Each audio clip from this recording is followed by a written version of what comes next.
What up? What up? What up? We are live and direct in full effect. You know it.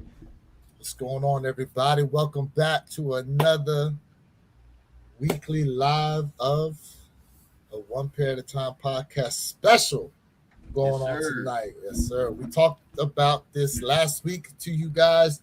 Told you have those notification bells turned on because you never know.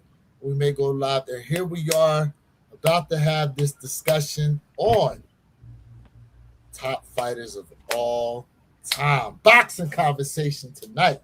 Yes, sir. What up, Steel? Still in the build? What up? What up? What's going on? Yes, sir. What's going on? Let me get my mic over here real quick. Up, Still is up. in the build, man. What up? Hey, What up? and What I need up? we need to know. We need to know tonight. After we have our debate, because listen, where your kicks and I never can agree truly on something.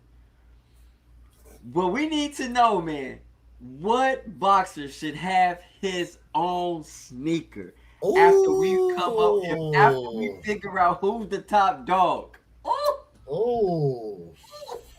Ooh. I mean, there's a few boxers I could name off the top of the dome. I feel like should have a sneaker, hey, hey, but we. that'd be interesting. That would be interesting. What up, Mister K.G. Taylor? Woo! KG Donald Taylor in the building. Mays, what's popping? What's Maze, good, what's going everybody? on, What's Donald? going on? What is going Mm, on with everybody? mm. Yes, sir. We're bringing the energy tonight. Y'all Hey, mean, y'all mean? So, let chat, chat. We need y'all to heavily get involved in this because this is serious. Still said Randy Orton should get his own shoe. Not gonna lie. Hey man, I hope you ready for SummerSlam mm. on Saturday and Sunday. I hope you ready still. Oh, is that this weekend? Yes, sir. Yes, sir. I might be going Ooh. live on Saturday. I might go live with y'all on Saturday while I watch. Really? Okay. Yes, sir. Yes, Okay. sir. Who you looking out for on SummerSlam? Hey man, listen. Everybody know, man. Jade. Jade is that's my girl right there, That's man. it. That's Yeah, who you rooting Jade. for. Jade. I mean, listen. The tribal chief is serious, man. But I'm telling you right now, man. When it comes to that, when it comes to Ubafema and it comes to Brock Mm, Lesnar getting it in, pause on mm, that. That's mm. gonna be a huge matchup. Everybody's waiting for that. David Sling in the building. Hey, Mr. KG Taylor, bro. Listen, Tank is my favorite boxer when it comes to this generation right here, this current era right now. Um, hey, Mr. KG Taylor already claimed it. Still said, I'll be sure to come through on Saturday. There you go. Yes, sir. There you go. You might as well put that thumbnail out there now. Yes, You got, sir. you know, you might as well. You should do a thumbnail where it look like you jumping off the top ropes. Hey, hey, listen, I'm down. I'm Get down. somebody to try to take that picture for you. That's right. Shoot, the Swanton bomb. You know. Man, man. Oh man, what's going on with you, man? Yo, I saw that post you sent me where the gentleman asked. He said, "If Jordan Brand and Nike stopped with shoes today, what brand would you hop to?" And he said Reebok. And the lineup he had was dope. But then, as I'm looking at it, though, I was like, they use a lot of the same color patterns, let alone like he had a lot of black and white. What I was noticing though, they like to do like the streaks on a lot of their shoes, or it's like striped or whatever, which it's not bad, but it's just kind of like it all kind of just blends in with itself, and it doesn't unless you are a sneaker aficionado. It's very hard to really tell the differences between a lot of the shoes. You feel like Right. overall that hurts a lot of brands, or does that help sometimes? I mean, it really depends, bro. Like, I mean, for us, what up, Jay? Jay in the build. Um, I mean, for us being like sneaker enthusiasts, like we can differentiate what's what. Like, I get it, y'all. And I'm not talking about where your kids. I'm talking about myself. There's sometimes I go blank. I'm like that shoe. Right. Like, there's so many names out there, man. I can't remember 50,000,000 names, bro. Um, Josiah in the building, man. Baseball guy in Besides the the field. keys, hitting us with the Yes, jewels. sir. What up? Yo, What boy, up? Trey B in the build. What up, family? What up? What up? Do you like Hey, football edits? I do. here's something interesting, right? Because Jay Merrill said, I'm going back to Adidas. And to be honest with you, I'm going with Reebok, bro. I'm going with Reebok. And I told y'all, to me, the sneaker brand of the year is Reebok. The secret brand of the year is Reebok. That's going to be an interesting case to try to make come the end of the year. And the interesting thing is Reebok shoes won't be in the top 10. There's other reasons why. They won't be in 99% of the population will not put a Reebok kick in the top 10. What up, Mason? What's going on with you, my guy? Appreciate you being Woo! tapped in. I got Yes, some Jordan sir. 4s coming in on Saturday. He said some Jordan 4s. Which Mm, ones in particular? Let us know what they are. yeah, still. They should have made the Tysons look like iron or colors of the championship belts or elements of the ring and left the pick off. Hey, David, you preaching, brother? Edit world, what up? How we Yes, doing? sir. Appreciate it. Yes, sir. Our day's going well. How about yourself? Yes, sir. Hey man, we appreciate it, Josiah Keys. We appreciate that love you dropping through there. Man, oh man. So if y'all checked out the thumbnail, you see it's kind of like a fight card, you know what I'm saying? But it's not necessarily me versus Jay, but in spirit of the conversation we're looking to try to have in terms of the top boxers ever, um, we talked about this last week, wasn't it, Jay? And then we said, man, it'd be Yep. a really interesting conversation to have. Now, I'm looking at one of the lists here. Hmm. They got names, Jay, but they don't have a lot of pictures, and the pictures don't really start on the boxers until, let me see here, So because I'm looking at that 100 list. yes, because the 100 list has face, it has the name, and it has their fight, how many It, fights they've had. so it doesn't start until number 50 to where they start showing the face of the boxer. So No, no, no. Oh, you said from 50 on up. from 50 to Yes, sir. number 1, Correct. Yep. they have the faces, but 51 and below, there's nothing. Yeah, So we actually, that helps us run through these kind of quick, facts. um, which we're gonna do here in just a second. Because I'm gonna keep it a bean. Some of these names I never heard of. You know what I mean? They don't give the time periods in which some of these guys fought, but it does show their records. So I wish we kind of had more information When on I the looked guys. when I looked at like top 20, they had like their time frame. It kind of had their time frame that they Correct. were. Yep. Correct. They have all that. Hey, I appreciate that, Sneaker Tyler. Yes, You know, sir. it's honoring training camp starting off. You know what I'm saying? Training camp has started. Let me see here. Let me get to a good. This a good one. Hold on. Let me see if I can So move I want to tell Jason. everybody what's my criteria for when it comes to like top boxers. I believe it comes to like win loss ratio, how many matches they fought, right? I think that's part of it. And then, I mean, this is subjective, but it depends on the type of styling you guys like, right? Some people would say it's knockout, some people would say it's more just boxing. So I'm gonna say that number three really depends on you, but it comes to again record, how many times they fought, what was they like they ratio, a win to loss ratio. I think all of this has to be compiled in order to really figure out who's truly king. Yeah. I can't spoil that, but I know they fitting to be fire. All Oh right, yes, well, sir. we just gonna have to wait. Oh yes, sir. Appreciate that, Sika Tyler. He said, "I like the thumbnail for the." I'm glad you like it, bro. I had the idea going for a good minute. Uh, who's this? What up, Kyson? Kyson Moore, what's going on with you, my guy? He said, "Yeah, Muhammad Phony versus Tyson. Shave your mink furry." All right, just real quick, if you guys listen, as we run through these names here, if you guys have heard of some of these fighters, like look, number 92, we got Shane Mosley. Obviously, know who that is, right? We got Vladimir Kitchko on here, but let's look. Number 100, we got Carlos Zarat. Uh, I'm not Nino Benvenuti. Ricardo, you know what's interesting? Look at the already you can see the difference in wins.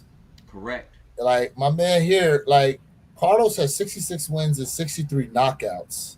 Yes. Nino's got 82 wins and only 35 knockouts. Like he's obviously fought more, which 82 wins obviously is pretty high. But then the next guy above him that they rank higher, 51 wins, 38 by knockout, 0 losses, 1 draw. You know what I'm saying? So Ricardo Lopez, yeah. Yeah. One draw. See again that's where it goes to how many fights, win to lose ratio. And listen, chat, let us know in the comment section, man. Like, do y'all consider a draw a wash or a loss? What's I'm good, just Ken curious. Norton? What's good, Ken Norton? What's good Ken with in the you? building. What's up, fam? So, like, and my man, he's only fought 52 times. You He said got only. 51. I'm just saying, well, in comparison to the guy before him, Right. that's fought 90 times. But see, it goes back to that how it goes back to how many fights that kill the win that kill that win or lose ratio. Yeah. But let me Like let this me is go ahead. My bad. some of these people I know, but I mean like I said, bro, like taste and preference, man. You're right. Taste and preference, man. Gene Fulmir, look, 55 wins, 24 by KO, 6 losses, and 3 draws. And he's above Kid McCoy? I don't know. I don't get it. Yeah, But like a lot of this too is I'm sure like styling and all this stuff gets involved. You know what? I didn't want to go to the top because maybe the top gives you a synopsis on how they broke this down. But I didn't want to go start from the top because it kind of gives away who they rank as number one. You and I know, but as far as like people on here rocking with us for it, you know what I'm saying? Like, yeah, kind of want to leave it as a surprise. yeah, So we got Vladimir Kitchko. I remember him. I yeah. remember him a lot. My man said can't really count draws against folks because some of these judges should. Well, and we all know about Okay. like the Don Kings, right? The guys who be fixing the fights. And Mm. man, And look, there's a see, lot of corruption in boxing. yep. And Mr. KG Taylor, he said Tank draw feels like a loss. See, that's and look and see Jay's perspective. Like for me, I'm so indifferent with a draw. It's kind of like, I'm Yeah. like, So we got who else we got over here? Kid McCoy, 73 wins. Gene Fulmer, 55 wins, 24 by knockout. 3 draws. Klitschko, okay. James Jeffries. That's interesting. My man's had what's it? 22 total fights, and they got him listed at Yep. number 94. But see, Damn. but look at that KU that KO win ratio 16. 19 Yep. of his, yeah. Out of 19 wins, 16 knockouts. Whew. But look at the guy above Ted Lewis, 189 wins, 77 by knockout. Damn. 32 losses, 14 draws, and 65 no decisions. That hurts. 65 no. That's insane. But what does that mean, though? What does no decision mean, Jay? Let's What let's is look that? it up for back then. You Let's know, look it up. okay. What? Let me just look up in boxing. What does no decision mean? Yep. That's a Jay good said, question. what date range were some of these folks fighting? So they're Unf- gonna let us know in the top 50. Um, yeah. Unfortunately, it doesn't show for a lot of these guys.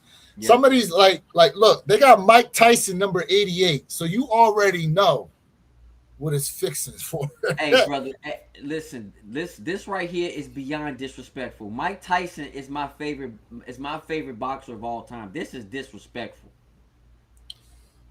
It tells you a lot, though. So a no decision in boxing means that a bout ends without a winner or loser being declared. So that means that these It's a guys were draw. bro.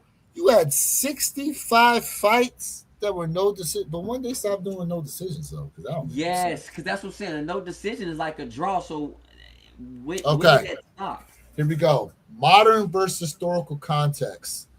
Early of 20th century, fights were routinely designated as no decision before the widespread adoption of modern point scoring systems if neither fighter secured a knockout by the final bell, preventing champions from losing their titles via points. Modern rules. If an accidental injury, such as an unintentional headbutt, forces a match to stop before a certain threshold, typically before four completed rounds in a scheduled 10 or 12 round fight, it is officially declared a no decision, often used interchangeably with or legally similar to a no contest depending on the commission. Okay, There we go. so that's a lot of info here. He said what the date ranges. Yeah, unfortunately, we won't know till we get to number 50.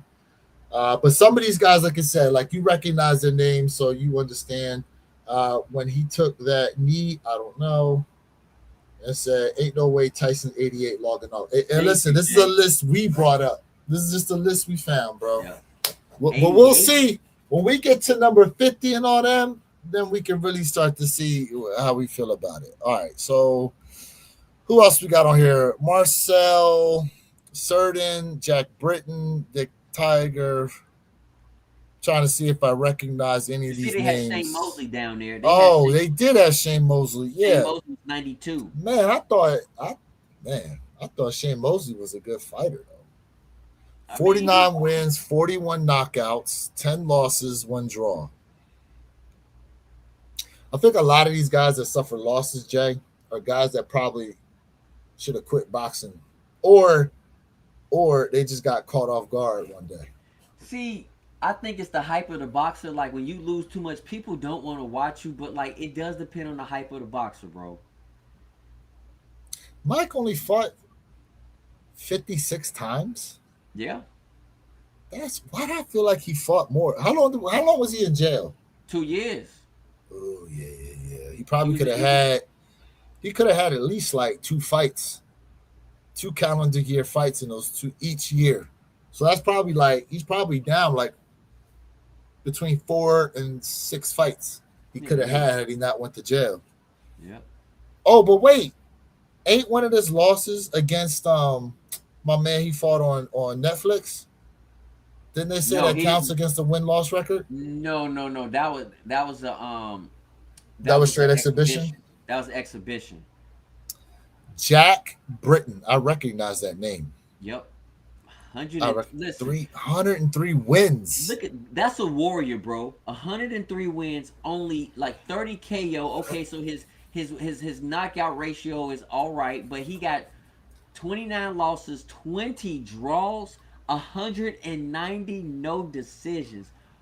What? He had to have fought like back way back in the day. Let me look up Oh, Jack Britton. was Jack Britton in the 20s or 30s? Okay, Jack Britton.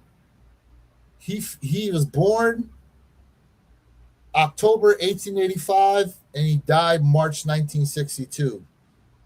So he fought way back in the day. His career lasted 25 years and it started in 1905. So So yeah, when you he fought in see the 20s. when you see these guys with over 100 fights, you know that was like way back in the early 1900s, bro. Those were the real warriors, bro. Man, I'm not dogging these newer boxers out, but I'm saying back then, those were true warriors, bro. Look at Freddie Miller, 184 wins, bro. bro. Hey, that Jack Britton, he died in Miami. See, Let's see. Freddie Miller, 184 wins. Damn. Let me look up. Let me look up, bro. dang. Freddie Miller. All right, so hold on a second here. This might be off because it says who won over 200 fights and held the NBA World Featherweight Championship from 1933 to 1936. Mm, Hmm. hmm. It says here he had a total of according to Wikipedia, he had a total of 251 fights, 211 wins, 45 by knockout, 30 losses, 7 draws, and 3 no contests. So they probably might be talking about his amateur career. They might be adding it all together. Ah, that makes sense. Amateur. Makes sense. Yeah, yeah, yeah. All right, so we got Carlos Ortiz, Sam Agnot, Eric Morales. Let me see if I recognize any of these names. I don't know who Bob. Okay. Yeah, I don't know who these guys are. So Hall of Famers and world champs beaten names in bold are members of the top 100. Okay. There's only one bold. So, okay, so now number 75, we got Pascual Perez from Buenos Aires, Argentina. Sure. Okay, so here we go. World flyweight champion 1954, 1960. 84 wins, only 7 losses, bro. Damn. 1 draw, and he had That's a crazy. KO of 57 out of 84 dubs. Damn. Kid Chocolate, Havana, Cuba. 136 wins. Damn. Look, Woo. 1930 World Featherweight Champ, 1932, 1933. Bro, only 10 losses out of 136 matches and 6 draws. That's phenomenal. Ah, okay, I get it. So it says Hall of Famers and world champs beaten. So he's beaten Fidel LaBarbera twice, Al Singer, and Benny Bass, who apparently are on this list. So that's how that works, Jay. Mm-hmm. All right, who else we got? Philadelphia, Jack O'Brien. Okay. 92 Philly. wins. That was his name, though? Philadelphia, Jack O'Brien. Who else we got Hey, here? that's a long name. Okay, we got Oscar De La Hoya, 72. Oh, It makes you wonder who's on this list if he's at 72. bro, Oscar De La Hoya's at 72? Yeah, bro. So 39 wins, 30 by knockout, 6 losses. World Junior Welterweight Champ for 2 years. World Welterweight Champion. World Welterweight Champion for yet another 2 years. World Junior Middleweight Champ, 2002 to 2003. Foreman is on here, Jay. Foreman is on here. I'm sure George Foreman's on here. We just ain't gotten to him yet, Jay. Yep. We ain't got to him yet. So let's see. Gennaro Hernandez, Jesse, Julio Cesar Chavez. So hold up. We have not seen Julio Cesar Chavez yet. Meaning he's ranked above Oscar De La Hoya, even though Oscar's beaten him twice. And but it goes back to that win, that KD ratio. A lot. It's a whole different ball game. Let's see. He Freddie beat Welsh. Castillo. He beat him. Freddie Welsh is on here. I know who Freddie Welsh 71, yeah. Packy McFarlane. I never heard of him. Nope. But look who he beat. Freddie Welsh. All right. 70 wins. Hold on. You see that? 70 wins. 50 by knockout. Ooh, 4 draws, 34 no decisions. So he's had He's had 100 and let me see here.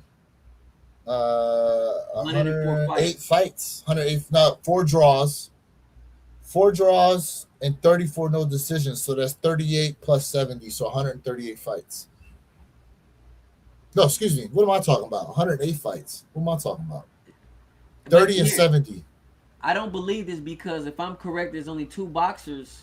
There's only two boxers with no losses, and only boxers I know of is Rocky Marciano and Mayweather, unless I'm just missing some information.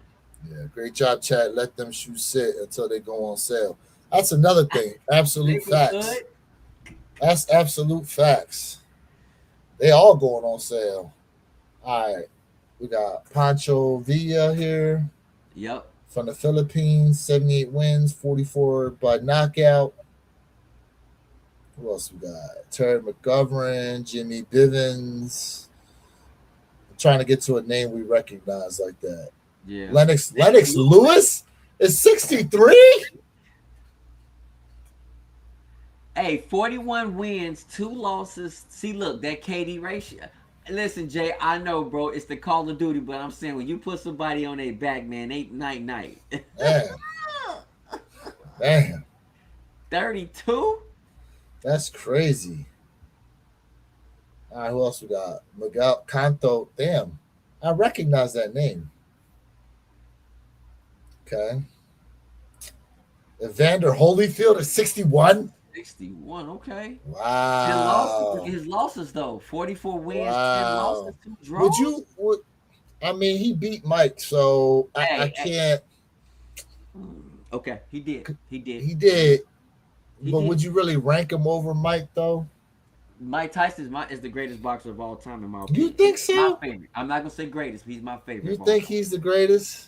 He's my Well, favorite. I know he's who the the greatest greatest you ever is. seen. I know who the greatest is, but Mike Jay Tyson is Merrill my said favorite. Holyfield above. I mean, we see it. Do you agree with it though? I don't agree with that. He said, "Heck no." Agreed. Emil Griffith, Johnny Yep. Dundee, I don't know who that Carmen is. Basilio, Jack Dempsey. I know who Jack Dempsey is. I heard that name Absolutely. before.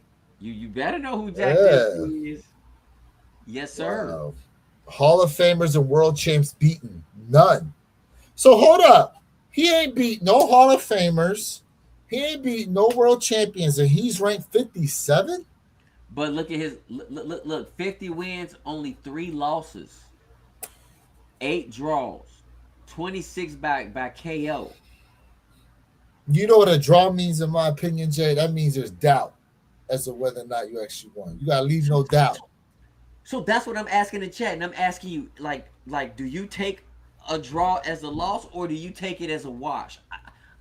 Well, listen. It's to me, it's a wash if you the underdog. It's a L if you was favored in the fight. What up, Plenty? What up, Plenty? Yeah, He I said, I mean, thought Jack Dempsey was a fish. Tyson was one of the most exciting fighters to watch. Folks couldn't leave room scared Tyson was going to finish opponent if they blinked. facts, Absolutely. facts. Because he had how many of his knockouts were like less than 10 seconds, bro? Man, he had plenty of them. Man. But you know what? Listen, I'm gonna be honest with you. This is probably there are people out there who are boxing connoisseurs. I'm not saying I'm a connoisseur, I'm saying I'm a fan. But they said Tyson really didn't have the competition as other eras. I'm just telling you what connoisseurs have said, so we got to look at that aspect as well. Says Sugar Ray Leonard was one of the best of the four kings. Ooh, So whoop, he what on up, this Slim? list. He on this list though. Woodage, Oh what yeah, up? he He on on here. this list. All right, let's see. Roy Jones Jr., 54. Interesting. Over Mike Tyson? Oh no. Man. Oh no. Man. Roy Jones when he got knocked out, bro, over Tyson? Okay, oh yeah, we smoking. Here's my thing. Roy Jones was a showman Yes, in he the was. ring. Yes, he Roy was. Jones was a showman. He definitely sold tickets because, he was definitely. Roy Jones was a good fighter, bro. Like, for all his antics, dude was a good. I mean, look at the people he beat. He beat Bernard Hopkins. He beat Bernard, James Tooney. Julio Caesar. Gonzalez, Trinidad. Felix Trinidad. Facts. He beat some Facts. heavy hitters, bro. He said Roy was my guy. Bro, my guy. Tyson and Ali are the two greatest boxer stars in boxing history, Mm-hmm. and they won. Yeah, I mean,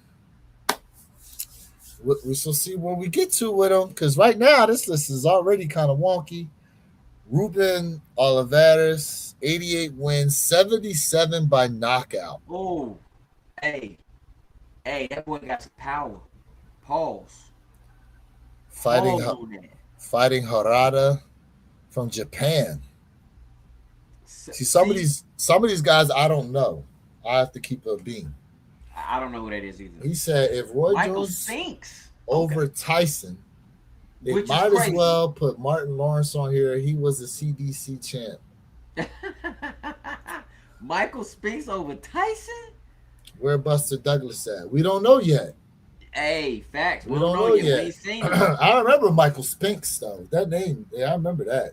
I remember Michael Spinks, but Look, listen. Larry Holmes. Look, he beat Larry Holmes twice. Yo, if Larry Holmes is ranked on this list above Tyson, I'm gonna have to shut down the stream, bro. Well, you know it's You know he already is. I know he already is. It's coming. Pause. Pause. On that. Pause on that, because I know you was gonna get me on that one. All right, here we go. Let's see. Number 50. Who we got? Welterweight champ. We got this Tommy Ryan Man. from Van Nuys, Nuys, California. All right, so 82 wins, 68 by knockout, 2 losses, 13 draws, 6 no decisions. I mean, look when he was fighting though, bro. Hey, Back he in beat the- Jack Dempsey. Yeah, he did. And mysterious Billy Smith. So why he's here, one of the most scientific champions of the early gloved era, only the second man to win world championships in 2 divisions, never lost a welterweight championship in the ring, made a combined 12 successful title defenses of welterweight and middleweight titles during uninterrupted 12 years as world champion. That's very hard to do. That means no break. That's very hard, especially during that time. Yes. During that time, because correct me if I'm wrong, Jay. When did they start implementing actual rounds? Because remember, they used to fight and it was like nonstop. We got to do some research on that So one. Yeah. when did boxing round time start? Okay, so in 1867, timed 3-minute rounds and 1-minute rests were officially introduced. In 1889, bare knuckle fighting ended, solidifying Queensberry timed rounds as a universal standard. And in the 1980s, it says professional world championship bouts transitioned from 15 rounds down to 12 rounds for safety. So there's a lot we have to take as far as context into a lot of these too to really understand the gravity of what it is they're talking about. Yep. That being said, let's see here. Let me make sure I stay on top of these comments. Floyd Patterson was known to have the fastest hands ever in boxing. He said, I'll pick Roy before Tyson myself. Neighborhood. Whoa. What up, neighborhood? He said a Spinks brother. He said that was fighting in that put him up stance back. Yes, it was. Jay was like this. It was like this. He not lying, bro. Even though Spinks and Tyson was short, having 2 boxers with 30 plus wins, 0 losses against each other was as hyped as you could get. Absolutely. Facts. Absolutely. I mean, overall though, this my man here being at number Tommy Ryan, being at number, I respect it. I respect based on the information. And the thing is they're giving good information, Jay. Yep. All right, let's move on here. Number 49, Manuel Ortiz, 100 wins, 28 losses, and 3 draws. Interesting. Wow. Why he's here? Brutal inside fighter and arguably the hardest hitting Bantamweight in history, only man to knock out Celica in 91 bouts. Defended the title a record 15 consecutive times, 10 times by knockout during first title reign, two-time world champion. Two California boys. I respect it. Two Cali boys. I I, mean, res- I respect who am it. I to say 100 wins ain't impressive? Come on now. In the really early days of boxing, boxers were fighting as much as they could. Yes, they were. Yup. Yes, they They were were. the warriors. Those are the true warriors. Not these guys out here, man. Them And guys back then was warriors, bro. and the gloves weren't as padded. They were thinner. Yeah. Yep. All right, Manny Ortiz. So what we got next? Tommy Lauren from Philadelphia. 89 wins, 14 by knockout, 25 losses, 10 draws, 43 no decisions. 43. World light heavyweight champion 1927 to 1929. So let's see here. Well, look at all the people he beat that are on the list, Jay. That's true. He beat a lot of people that are on the list. It says why he's here. One of the slickest, most skilled boxers of the 1920s and 30s, with arguably the best jab in history of the sport. Started as a middleweight, but beat three heavyweight champions. Engaged in 29 bouts against Hall of Famers and world champions. Never lost the light heavyweight championship in the ring. In the ring. So he went in different weight classes too. And That's heavy, defending. bro. That's why they probably ranked him higher because of he went to he fought three heavyweights as a middleweight. And so just to go back, Jay, this is before the 1980s, where he was fighting in the 15 round bouts. Those are 15 rounds back then. So he True. fought 1980. So who knows how many went 15 rounds? Mm-hmm. Tyson was fighting once a month in his first stint to keep him out of trouble. Yep. Roy Ali, Foreman, Tank. Those are your top four? Okay. But see, like, this is all, it's kind of like the argument we have about who's the greatest basketball player for a lot of people. You know, if you grew up watching some of the guys from back in the day, you of course you gonna say they better than what you're seeing now a lot of times. Yeah. Eras match it depending upon which era you lived in and you preferred it. It's all subjective. All right. Wilfredo Gomez, 44 wins, 42 by knockout, 3 losses, 1 draw from Las Mojas, Puerto Rico. Yep. Why he's here? Brutal puncher with 95% of his wins coming by knockout. Defended junior featherweight championships 13 times, all by knockout. First man to beat Zarat, who was undefeated in 52 bouts. Won his first world championship and only his 7th pro bout. Wow. And Zarat, if you guys remember, Zarat, he is at the bottom. We already we Yeah, early. Zarat. He beat a couple of these guys that are on the list. Yep. Wow. Yep. So look, 77 to 82, world junior featherweight champ, junior lightweight champ, 85 to 86. So 2 different weight classes. Let me get the Woodage here. Woodage said, which boxer should have his own sneaker? Probably Tyson and Ali. The Kid Dynamite shoes sounds good. And then the Iron Mikes. Ali Shuffle silhouette would sell on its own. Hey, I agree with you 1,000%. Me personally, I would pick Tyson over Ali, but if we're talking about the greatest boxer of all time, who most if you don't know about boxing, you're not gonna know about this person until his name pops up. And I'm gonna tell you who he is. I'm gonna show you who you guys is. The question is, should he have his own shoe, even though he's not nearly as popular as those two boxers? We'll get to him. I know it's coming, y'all. It's so you talking about Rocky Marciano? coming. Heck, he no. Mind you, we have not. I wonder if he's on this list. He's on here. All right. Lou Ambers, Herkheimer, New York, 89 wins, 28 by knockout, 8 losses, 7 draws. Lightweight world champ, 36 to 38, 39 40.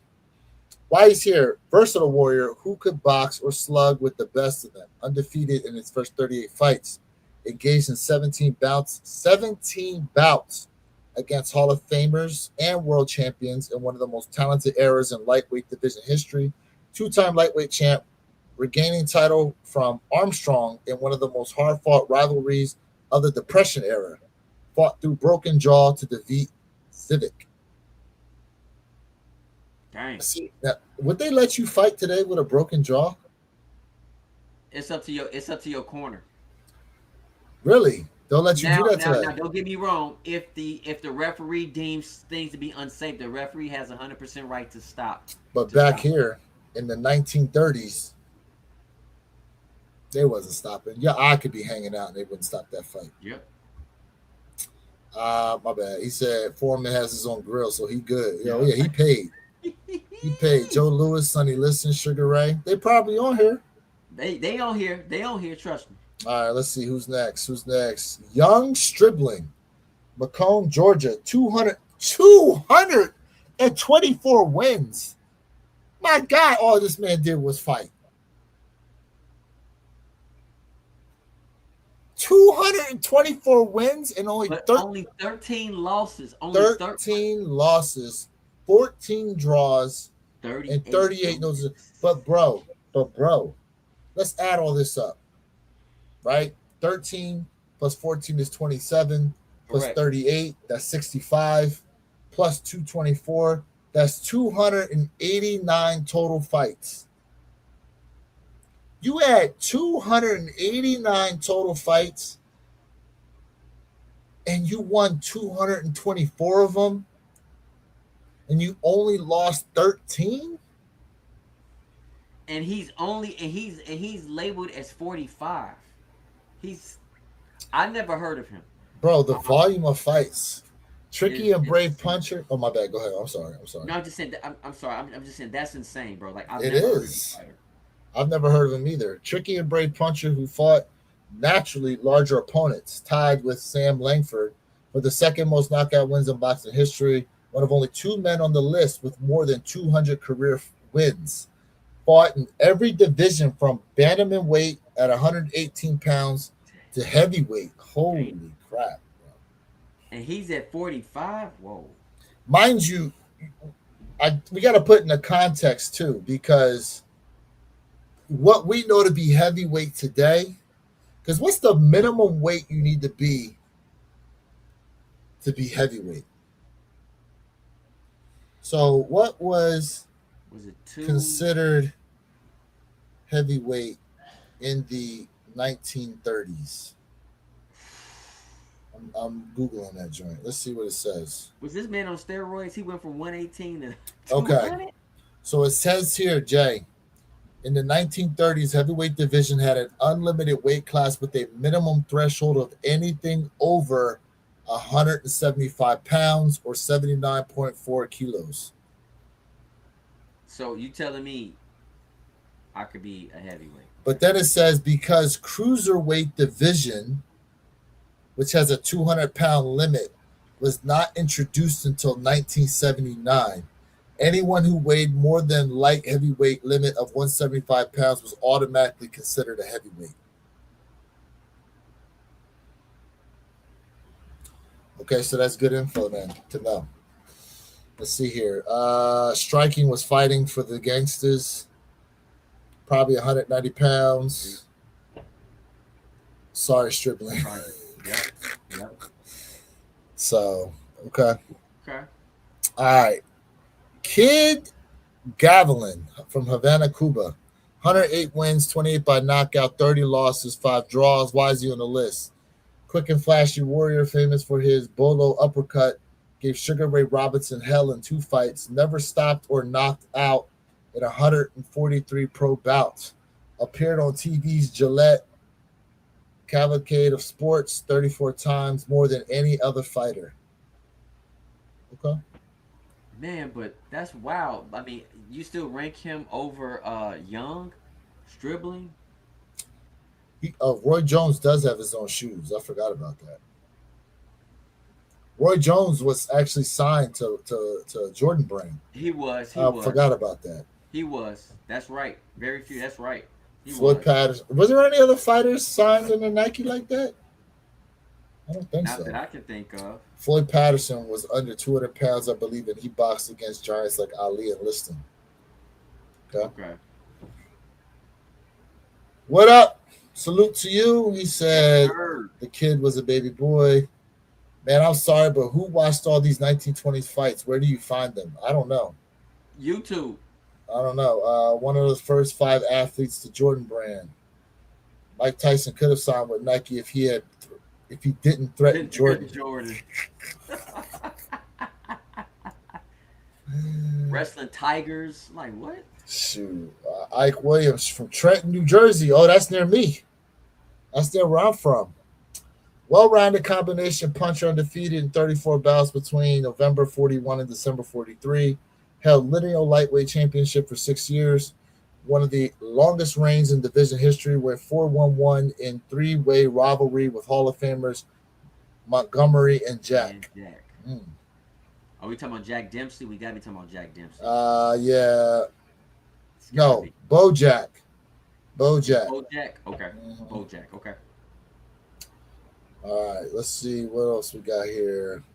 Alexis, I can't pronounce the last name. Arguello from Nicaragua, 77 wins, 62 by knockout, 8 losses. Previously tall featherweight, generated tremendous leverage in his right hand and possessed remarkable ring generalship. Won 40 of 41 bouts between April of 74 and July of 82. 3 division title holder and lineal champ of 2 divisions. First war with undefeated Aaron Pryor for 4th division title. Was one of the classics of the 1980s. 11 of his first 29 knockouts came in the first round. Wow. Wow. Okay. What we got? Joe Frazier. Okay. Philadelphia's own Joe Frazier, but still number 40. Alexis Arguello versus Aaron Pryor. He said, Jay, when I tell you if there's any fight that you can find on YouTube that you have to watch, it's that fight. Okay. Okay. I like it very. So, Joe Frazier, I mean, Joe Frazier was one of those dudes, bro. Joe Frazier, one of those dudes. World heavyweight champ, 70 to 73. Beat Bob Foster and Muhammad Ali. It's He true. beat Muhammad Ali. Was that his 7th fight? I think Joe Frazier beat Muhammad Ali. That was his 7th fight, something like that. Yeah, because it says Ali and George Foreman are the only men to ever beat him. So I think that was his 7th fight. So Frazier. yeah, Frazier's 7th fight. yep, yep, yep. Smoking Joe. Yep, that was his. That was his. Yeah, that was it. But look, everybody, I understand what y'all saying. It's 41, but you gotta look how many fights he had. But also, his loss ratio is heavily. But he had 4 losses with what 32 fights. I mean, look, he was the first man to beat Ali. He did. 27 of 32 victories came by knockout, undefeated in 29 fights. Fought during the most talented era in heavyweight history. Yet Ali and George Foreman are the only men to ever beat him. Ali lost more than 2 fights, and maybe they talking about Ali lost more than 2 fights, bro. So he got to be talking about maybe when Ali was in his prime. I think that's maybe what he means. Left hook was a knockout punch. Yeah, he was. Okay. Listen. Yeah, Ali lost more than 2 fights, bro. Yeah, man. All right, who else we got? Salvador Sanchez. See, this is a guy I never heard of. So it's crazy, like when you see some of these guys you never heard of, But again, back in this era, it was all about the heavyweights. The lighter weight fighters you don't really talk a lot about. Yep. So let's see who else we got here. He only lost 1 fight too. Did he? He only lost Oh, 1 shoot. fight and 1 draw. Wow. 44 wins, 32, 1 and 1. Wow. Wow. Let's see here. World middleweight champ, 1908 to 1910. So this is one of them way back in the day fighters. beat Philadelphia Jack O'Brien, Mike Sullivan, Billy Papke. 49 wins, 46 by knockout, 5 losses, 3 draws, 4 no decisions. That ratio, man, that KO ratio, that's insane, bro. He on here. What about Chavez? He coming, Frankie. Ali was just coming back from his suspension from the Vietnam War draft, and Frazier was his first loss. Correct. He beat him 2 times after that. Yep. That's correct.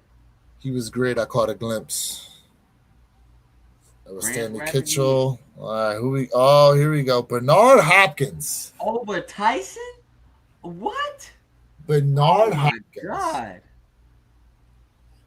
55 wins, 32 by knockout, 8 losses, 2 draws. What?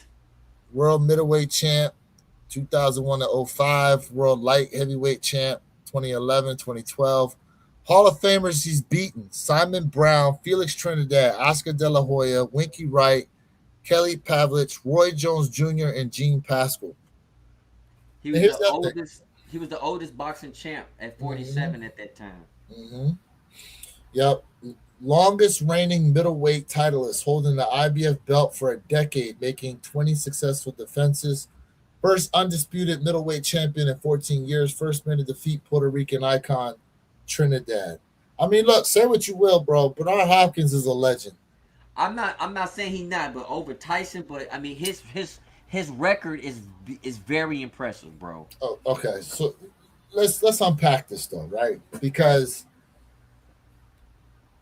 when you think of Tyson, you think about the ferocity of the way Tyson fought. So in terms of viewership, I can understand why it's easy to go Tyson was a better fighter. But when you look at the technical aspect and for the amount of time that Bernard Hopkins was able to be at the top of his game, and you're talking about 10 years of time, bro, he defended his title for 10 years. Yeah. That's damn near almost impossible to do, especially in today's modern day boxing. It's impressive. So in the technical sense, I can see why they rank him over Tyson. Okay. I can see it. You can see it. Okay. When you do a real breakdown, I can understand it. Okay. He said he fought Ray Mancini a couple times. Tyson should be top 10 on the list. Thank you. I agree. Let's see. Way overrated. I agree, Jay. Okay. Yep. I put Bernard Hopkins anywhere in Alexis Arguello's class. Yep. He got some big he does have some big wins. That's what I'm saying. Like, Hopkins is great, but Tyson's impact on the sports itself is just yes, Tyson has better notoriety. But if we remove that and look at the technical aspect of it, let's just keep it a beam. Like in today's, but like there's what look at when we think about Mayweather's draw is what? A lot of the antics. Would you agree, Jay? There's a lot of antics he has, but when you watch him fight, he's super technical in his fighting, and a lot of people get mad because he's so defensive. He's not a brawler. He's super technical. That's not true. Okay. Let's take it back. Okay. When he was Pretty Boy Floyd, before he became Money Mayweather, Pretty Boy Floyd was absolutely in the middle of that ring, dog walking you. Now when he became Money Mayweather, then that's when that Philly shell really truly came into play. Yeah. But I understand what you're saying. Definitely a lot of huge wins. Yeah. I think Tyson was the youngest champion too. At that time, I don't know if was it 18, 19, something I like that? forgot how old he was. You have to 18, look it 19, up. something like that. I mean, but I get it when it comes to Bernard Hopkins, bro. I get it. So that's a lot. That's a lot of big wins, bro. That's a lot of big fight wins right there. But and to be almost 50 years old, Look, He at was. 47, oldest man to win a boxing championship. Yep, that's true. Tyson was 21. Yeah, Okay, Tyson, 21. Thank you. absolutely. Mayweather's beautiful defensive boxer, Yes, best I've ever seen. absolutely. Tyson is a beast. And listen. I'm so mad they basically tied a hand behind his back when he was fighting what's his name, bro, on Netflix. They should have just let him go. They should have let him go, but whatever. Young Colbert, Third, 122 wins. That's a 12 lot of losses. wins, bro. I mean, I mean, you can't say anything about a guy fighting over a hundred fights, bro. Look who he beat. Young Jack Thompson 3 times, Jackie Fields twice, Seferino Garcia twice, Mickey Walker. I mean, besides Jack Thompson, I hadn't really heard of none of these other guys, but that's a lot. Gus Neslevich, Billy Kahn. Yeah. Okay, Okay. let's see here. Billy Khan. Hey, look at these big old gloves on this guy, man. Come on, I bro. We know, appreciate the man. gloves. Damn, those are That ain't huge. your gloves. From Pittsburgh. Let's see who he beat. Young Colbert. Yep. I mean, known for giving heavyweight icon Lewis all he could handle in 1941 title fight, but was one of the best middleweights and light heavyweights ever. Never lost the light heavyweight championship in the ring. Moved up in weight, beat 11 heavyweights over his career despite never weighing more than 183 pounds. Likely only weighed 169 against Lewis. Good looks, every man, charisma, and bravery in the ring made him one of the most popular boxers of his generation. Let's see here. I thought it was 18, 19 when Mike Where Tyson. is Tarver? He beat Rocky. Where is Tarver? He beat Rocky. Mike Tyson was 20, 18 J, 47 is crazy. Don't know. Okay. Who's Yeah, this? yeah, I Oh, said George Mike Tyson Foreman. was 20. George Foreman. Wow. You think George Foreman was a better fighter than Tyson? Okay. Let's unpack this real quick. But do you believe it? I don't believe it, but I will say this. Tyson would beat Foreman, but the thing is, you guys got to forget something.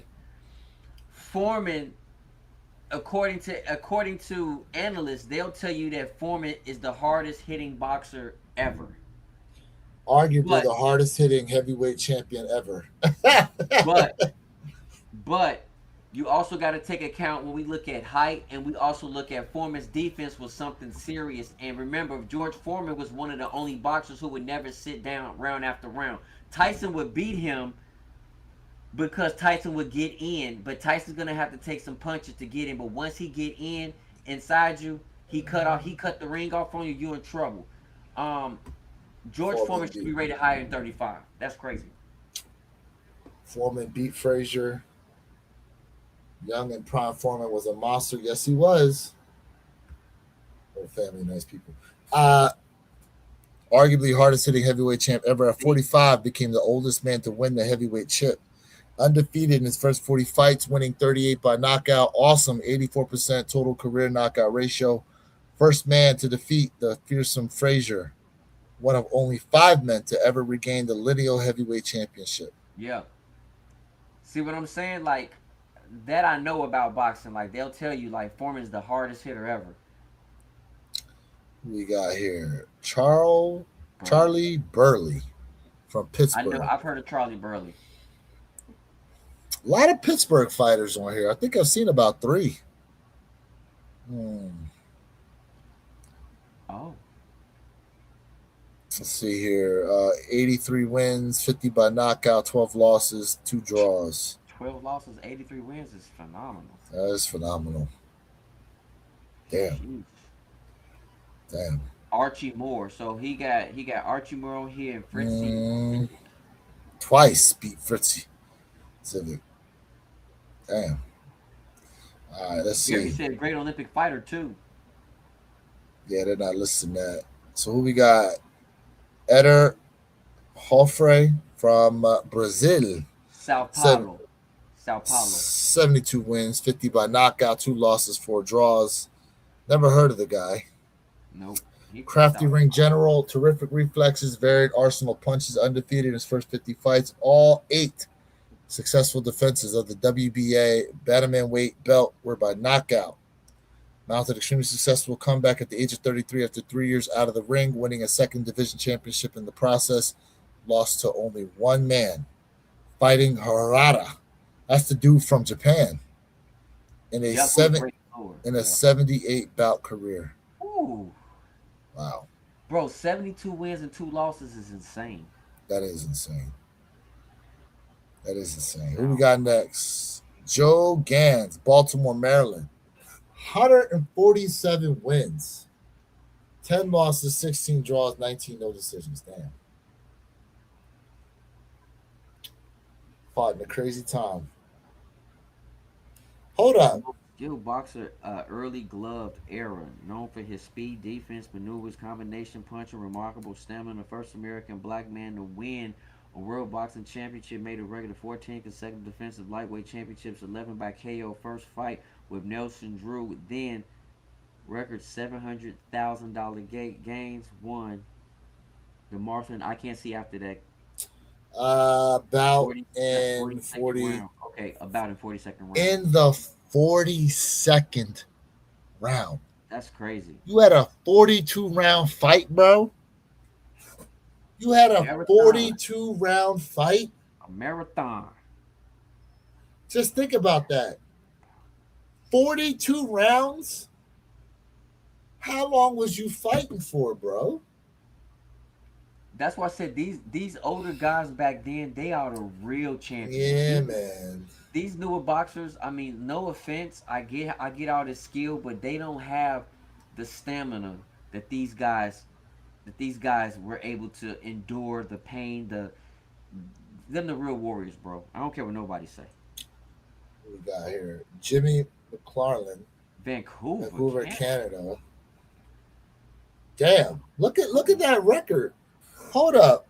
He beat Fidel LaBarbera twice, Pancho Villa, Jackie Fields, Bud Taylor, Kid Kaplan, Sammy Madwell twice, Jackie Thompson, Al Singer, Billy Patrol twice, Benny Leonard, Young Corbett III, Barney Ross, Tony Canzonieri, and Luke. And bro, that's a lot of people he beat, bro, and multiple times at that. He was a featherweight, well, flyweight, you should say, Flyweight, it says flyweight. and then welterweight. Yeah, damn. Among the hardest pound for pound punches in boxing history, despite the meteor. Okay. 60,000 fans to a single fight. That's a lot. Bro, 60,000 is like what you get at a football, NFL football game. That's a lot of people. Yeah, they talked about he had like he had a mediocre KO rate. That's what they were talking about for him in there. The mediocre.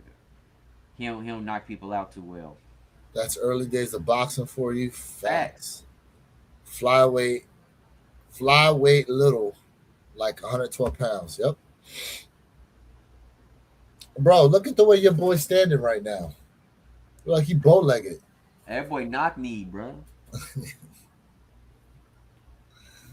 All right, You let's don't see want to here. put him. I wouldn't want to fight him, no. Nah, Yeah, I wouldn't want to fight him. nah, I'm good. I wouldn't want to fight him. I'm good. Let's see here. We got Bobby Fitzsimmons from New Zealand. New Zealand. Yeah, bro, this picture's so old, it's a painting. Dang, bro. New Zealand. Damn. From New Zealand. Damn. Listen, man, he was a champion in the 1891 to 1897. My God, Look at the weight. Ooh, look at the weight classes. he beat Jack Dempsey, bro. I see that. He beat Jack. Damn. Okay. Okay. Let's see who else we got here. Mickey Walker, Elizabeth, New Jersey.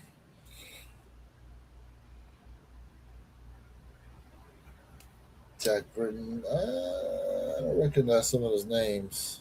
He didn't listen. How's he rated this high if he didn't even beat none of the top 10, top 100 boxers? I can't agree with this. That's like when we looked at that list for the top rappers. Yeah, You know, it was Tony Canzonieri. we already saw him. Remember, he Yeah, lost to the guy. yep, yep. But look at his though. Damn, damn. He beat a lot. He beat a lot of top dudes though, Yep. bro. But these fools was going marathon fights. Could you imagine if they had a 42 round fight on TV? How many hours we'd be sitting there trying to watch that? But let's think about this too, bro. For one, food was healthier back then. For two, like people wanted entertainment, and so we have so much going on now in this day and age. Like there's so much going on, people can't focus on one thing. Back then it was like, oh, we got something to do. Everybody was like dressing up, Yeah. and this was the thing to do. We didn't care how long it took, we was gonna be there all night. It's a portrait. Because I said it, they did it. The joint was so old, it's a painting. Yeah. Silky Johnson said New Balance. What up, Silky? What up, Silky? I like the New Balance. What else we got? Jack Dempsey, there he is. Now that was a fighter. I know. I've heard many stories about him. I didn't know he's from Colorado though. 61 wins with 6 losses. Hmm. Okay. Jack Dempsey. What else we got? What else we got here? There's Rocky Marciano at 24. Interesting. He from Brockton, Interesting. Massachusetts. See, look, 43 wins, 0 losses, 49 wins, 43 by KO. That KO ratio is heavy. Undefeated. You, I mean, what can you say? What can you say to that? What can you say? Undefeated. I can't say I think nothing. he's like the only undefeated guy we've come across. Like no draws, no decisions. So It's far. 49 wins, 43 knockouts, and that's it. That's it. He has one of the best records on here so far. I met Larry Holmes before. Really? I met him before. Yeah, I have a picture with him. I gotta find it. I have a picture though with him. Um, I met Larry Holmes at his restaurant out in Easton. Mm. Yeah, but to rank him above, Rocky Marciano is crazy. bro, Because hold why up, he beat Muhammad Ali? bro, hold up, bro. Why they got Ken Norton on this damn list, bro? You mean to tell me they got Ken Norton ranked that high? Leon Spinks. Mm, I know who Leon Spinks is. yep. Let's see what else we got here. Never heard of this dude. Gene Tooney, never heard of him. Never Hey, heard of him. 65 wins, 1 loss. That's impressive, bro. That's One very loss. impressive. One draw, 18 no decisions though. That hurts. 18 no decisions. Hey, Julio, Chavez. someone was asking for him.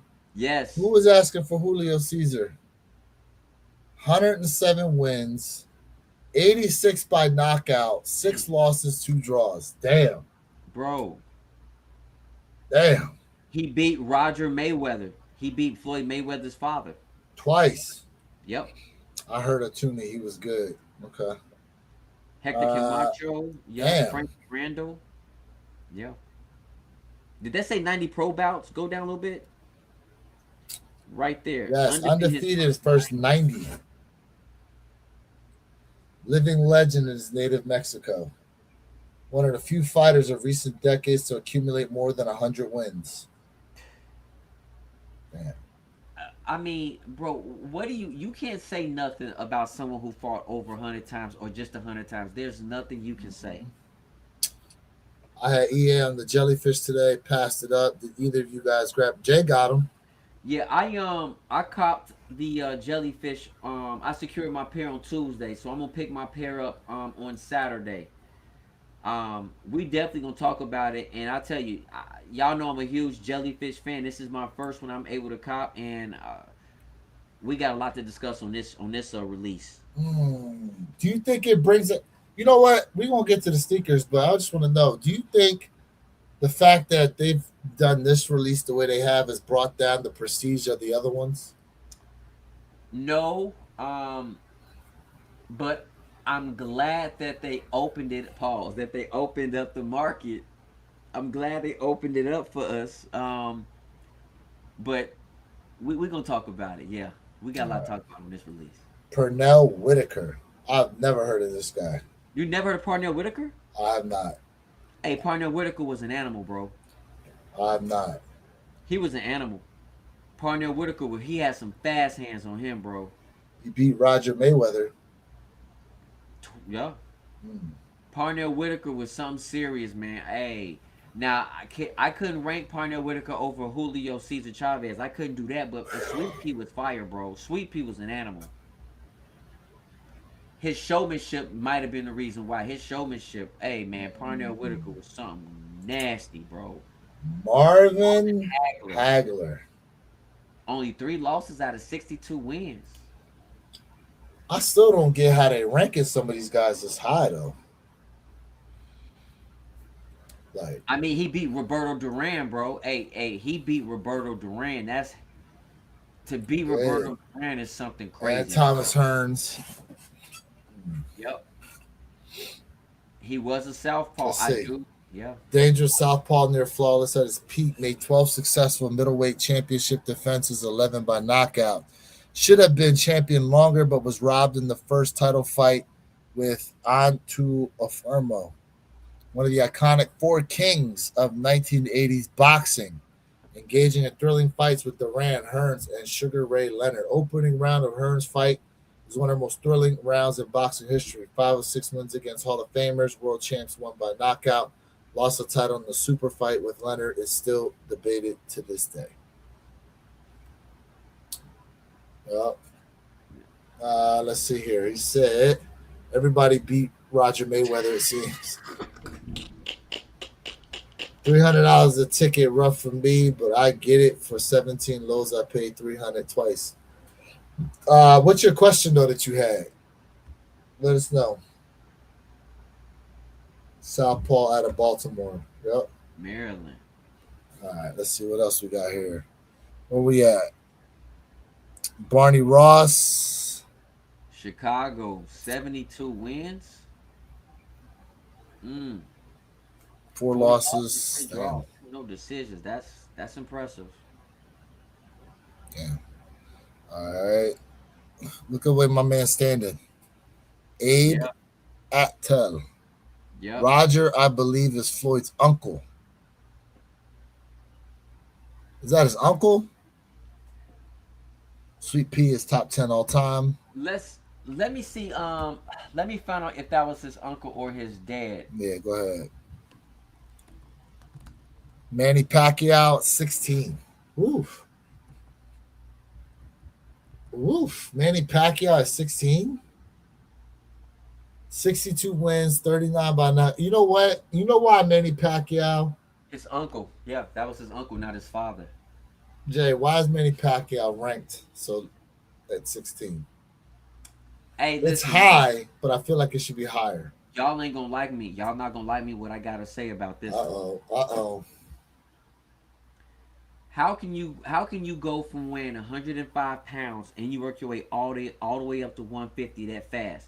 And listen, Mayweather even told you guys this. He said, and I'm not taking away my man's skill set. I'm not, because Manny Pacquiao was something. I mean, his speed was just something insane. Plus his power. Yep. But every time he would say, "Hey, we can fight," and all y'all, I'm not saying y'all in general. I'm just saying this in general. But when people say, "Oh, Mayweather running for Manny Pacquiao," he said, "Hey, let's do a drug test." Pacquiao would never do a drug test until Pacquiao ended his career when he was willing to do a drug test. That says a lot. That You says a think lot. he was saucing? You think he was saucing? I'm I'm not saying I'm not telling you what I think. I'm just telling you what has been stated multiple times. Even somebody else who said the same thing, which was um Bud Crawford. Bud Crawford said he couldn't rank Pacquiao over Mayweather because he had said the same thing. He never wanted to do blood tests. What does that tell you? What up, folks? I young gun in the 80s, but I remember my uncles in the barbershops talking about how Marvelous Marvin was robbed. Okay, Mike. Okay. Looking here at Pacquiao's career, I mean, 62 wins, 39 knockouts, 8 losses, 2 draws. Listen, I just remember Pacquiao getting knocked out, and they kept using him laying on the canvas and all these different memes, bro. Yep, You remember that? I remember. They had my man laying on a beach towel. They had my man laying in the bed next to somebody. They, Yeah. bro, it was terrible what they was doing. And Pacquiao hands are still fast. Have y'all seen him lately? Whew, bruh. He Uh, make these 20-year-olds look bad, bro. he said Pacquiao was one of them power Power pellet. pellets. Yeah, Manny Pacquiao is not better than Pernell Whitaker in my book, but maybe his record might look better. I don't know. Mm. Yeah, I mean, skill for skill, it's tough. You know what I mean? But you know, I mean, Manny Pacquiao is something serious. Don't play with him. He ain't nothing to play with. Manny said Floyd would have done it. Excuse me. Manny said he would have done it if Floyd had taken the test too. No, Floyd would take the test. He said he was gonna take the test. He had no problem with it. Pacquiao didn't want to do it. Mm. I believe Floyd, then I believe Manny. Jimmy Wild, never heard of this dude, but damn, that's a lot of fights. Hey, brother. 130, 131 wins, 98 knockouts. Hey, bro. Stop bending over, guy. Like, move on. Move on, dog. Jay, His record is phenomenal, but move on, bro. I want you to tell him that to his face, though. With my hands up. Hey, this Ooh! right here is just disrespectful. Wow! See, this is what happens when people hate you. This is what happens when people hate you. This right here is just. This is highway robbery, bro. But look, but look, Rocky Marciano, right? He was undefeated also. 49 wins. So my man's got 50 wins, no losses. I mean, look, Pacquiao deserves to be ranked high.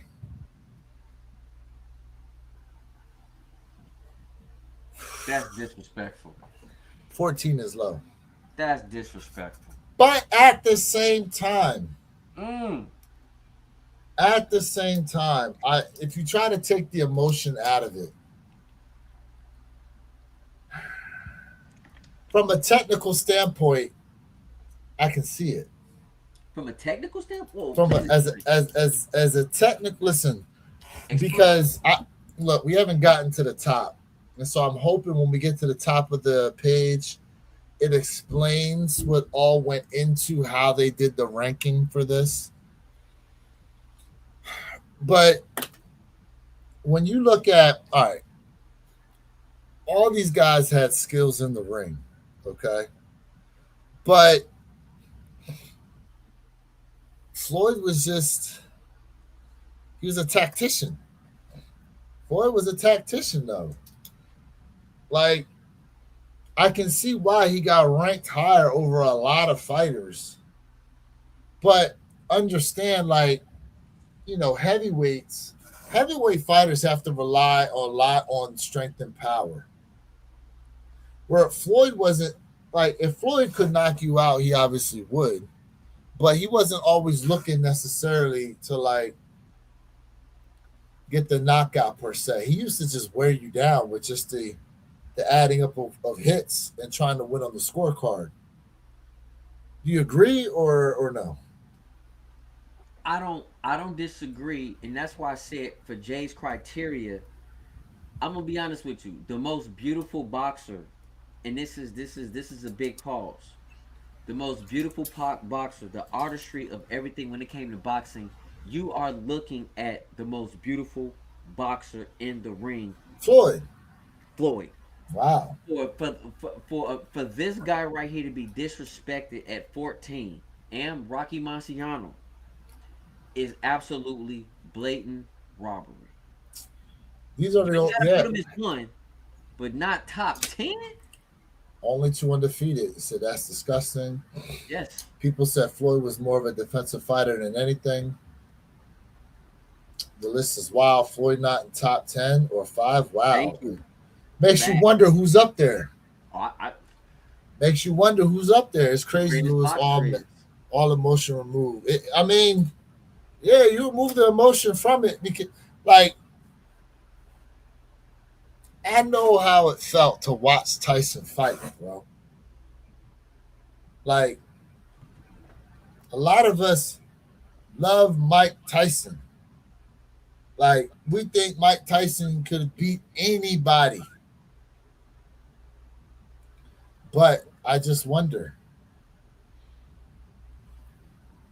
let's say weight class are the same. And you fight, and Floyd and Tyson fight. I don't know. Floyd was such a tactician and a defensive fighter. I don't know. I don't know if Tyson would necessarily get him like that. I don't know.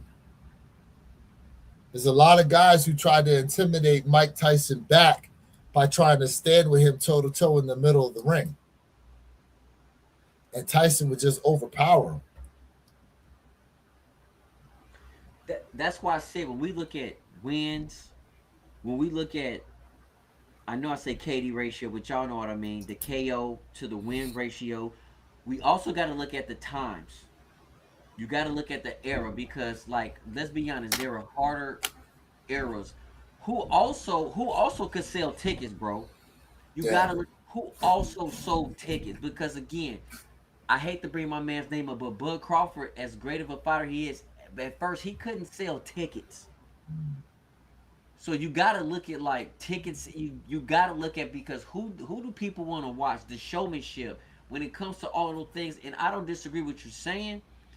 I'm Yeah. only saying that number, and I'm taking emotions out of this. I'm saying 14 is absolutely a blatant robbery. I, I I think so too. That's all I'm saying.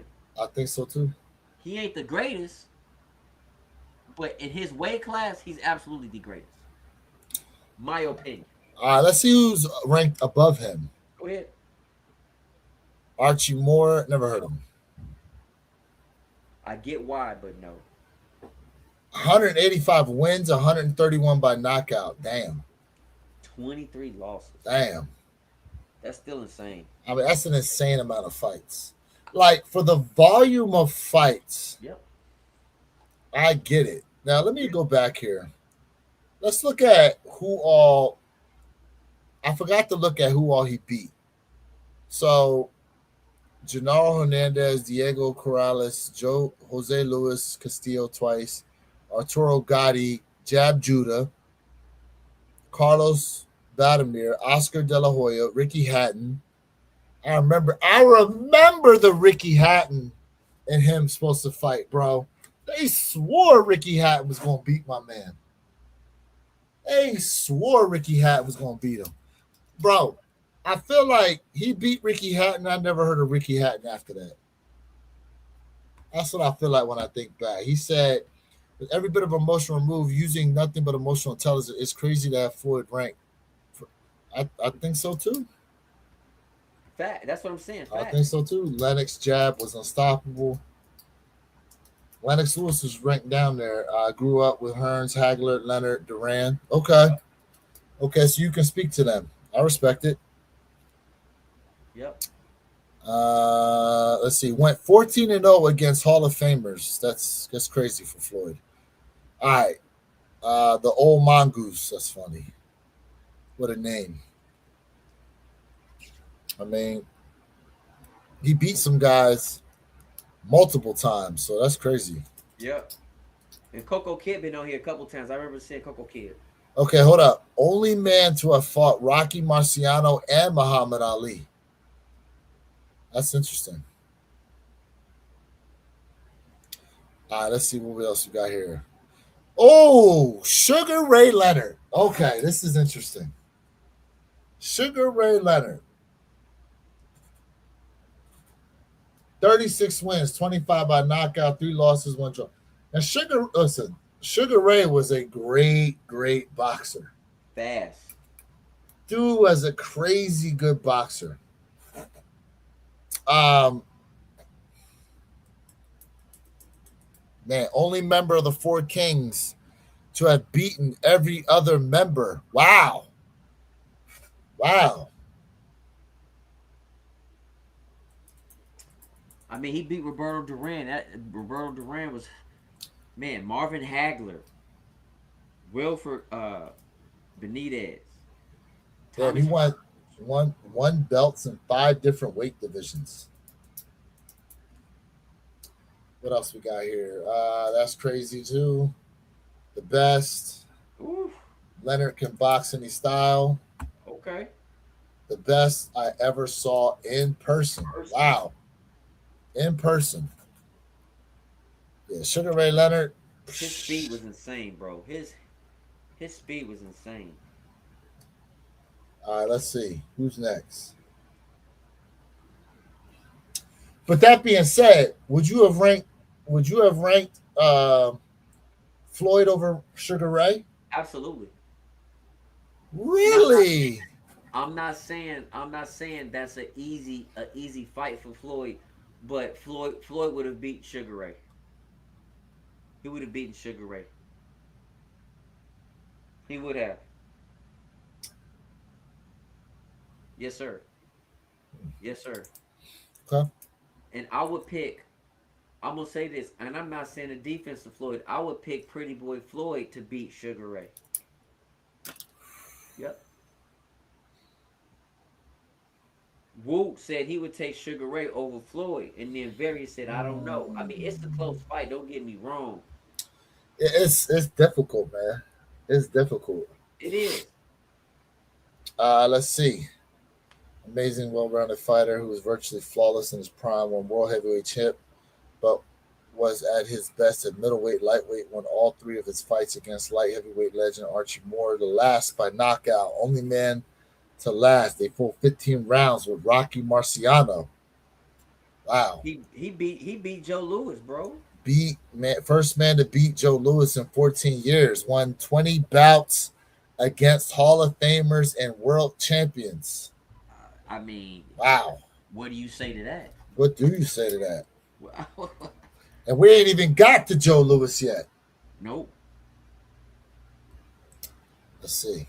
Cincinnati. Sugar Ray said he beat Floyd's dad. Yeah, he did. You did. You know who would have been the roughest match for Floyd? Tommy Hearns. Mm. All right. Number 10. Let's see. Benny Leonard. Benny Leonard. Never heard of this guy. 6 losses. But 90 wins, 70 by knockout. Shit. Pinky Mitchell. I don't know who. I don't care though. I still wouldn't rank him over Floyd. Absolutely not. But look at his fight. They call him the Ghetto Wizard. What? The Ghetto Wizard. What in the? Damn. Masterful ring generalship, rugged champion's heart, impressive power made him the longest reigning lightweight champion of all time. Even during the division's most talented era, one of the most beloved little fighters of all time, an idol to millions of Jewish people in his era. Tendler fight drew 60,000 fans to Yankee Stadium. Would have won the welterweight championship had he not been disqualified. Engaged in 25 fights against Hall of Famers and world champions. Only stopped twice in 215 fights, bro. Well, look at the no decisions. 118 no. Bro, that means they just got to a point where they said, "All right, chill." That's what that means, bro. Because who knows how many rounds that was before they said that. Correct. He's got more no decisions than he does wins. That means that dude was getting beat up and just kept coming back. Pause. He said, I would take Sugar Ray over Floyd. Ooh, okay. Yeah. Respect it, though. Tommy Hearns length.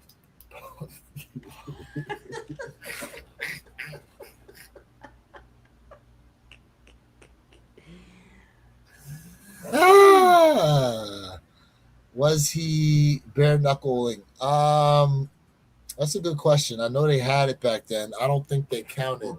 I don't think so because that was 1917. I think they stopped in the 18, the end of the 18. Yeah, bare knuckle fighting stopped then. So nah. All right, number 9. Roberto Duran. I've heard this name. Panama City, Panama. I've heard of him. World champs beat Sugar Ray Leonard, Pepino. Damn. He ain't got a lot of Hall of Famers under his belt, but to beat Sugar Ray is He beat Sugar Ray. He gave Sugar Ray his first loss in classic grudge match. Fought in 5 separate decades, from the 1960s to the 2000s. What? Bro, that's over 40 years of fighting. How many fights did he have? 103 wins, 70 by knockout. 16 losses. Damn. I mean, what do you there's nothing you can say about 103 wins. There's nothing you can say. Let's see who's next. Sam Langford. Yes, sir. 179 wins. Yes, sir. 129 by knockout, 31 losses, 40 draws, 61 no. Bro, between the draws and no decisions, that's 101. So 101 plus 31, that's 132 plus 179. What's that? What's 3? Oh, so 300 was that? 300 fights? So, I mean, if you take that 101, that's 281. 281 plus that is 202 fights. So wait, how many fights is that? That's more than 202, isn't it, Jay? So yep, because you got 40 and 61 is 21. So you got right there 101. So you got 181 fights right there alone. You got 31 within those 31 losses, right? 311. 311 fights, bro. Yeah, bro. 311 fights. The Boston Duran over Leonard. I agree with you. That's a crazy work. He had up Marvin, 2 losses to him, and over Ray. Shaking my head. I mean, bro, listen. What do you say to somebody like that? There's nothing you can say or do. Hold up, look at this. 57 fights against Hall of Famers and world champions. There's nothing you can say about this. You gotta give this man his respect. 57 fights against them, and won the segregated colored heavyweight championship 5 times. So for a while, he wasn't even allowed to fight no white dudes, bro. Nope. I mean, look at his time. I see it. Look at his era. I see it. All right, who next? Hold up. Shout out, man. Shout out. Jack Johnson. Now I respect it. You can't do no Jack Johnson. I respect it. Would you put him over Floyd? No. But when you look at his era, you look at Jack Johnson era, man, they were built different. I'm still not putting him over Floyd, but again, I have to go. Their era was a lot harder. I will say, in the grand scheme of things, Jay, he didn't fight that many times professionally. Correct. especially considering the dude before him, he's got 311 fights. Correct. You know, But Jack Johnson names come up a lot, bro. You hear Jack it Johnson names does. come up a lot. First black heavyweight champion of the world. That's why. Brilliant Brilliant master master defense defense. and Yep. psychological warfare, bro. You see that psychological warfare? Look What what it the? says. Was denied title shot for years due to skin color and abilities, and was likely past his prime by the time he won the title. Beat all three of the other great black heavyweight fights of his time: Sam Langford, Joe Jeanette, and Sam McVeigh. When the white champions refused to face them, only man ever to defeat heavyweight champion James Jeffries. And we saw James Jeffries live. Yeah, He was like around 90 something or something like that. but think of it, but they just said the white counterparts who were deemed to be great fighters at the time didn't want to fight the dude. So what does that tell Correct. you? They knew what was coming. They knew what was coming, bro. They So this is knew. probably why they ranked him like that because people ran from him. Sam looked like a nightmare walking. Hold on. I bet Sam whooped the dog mess out of the Dixie Kid. Probably. Jack Johnson was banned from boxing for in America for a while. Yeah. Jack Johnson, and he was unapologetically out there with white women. Yes, he was. Yeah, he was too, Jay. He was, bro. Back in that time, bro. Back in that time, he's out there with white Johns in America. The boy didn't care, and neither did they. Yeah. Let me tell y'all something. So, y'all great grannies, you know, y'all had that jungle fever. Ooh, before they even knew how to diagnose it.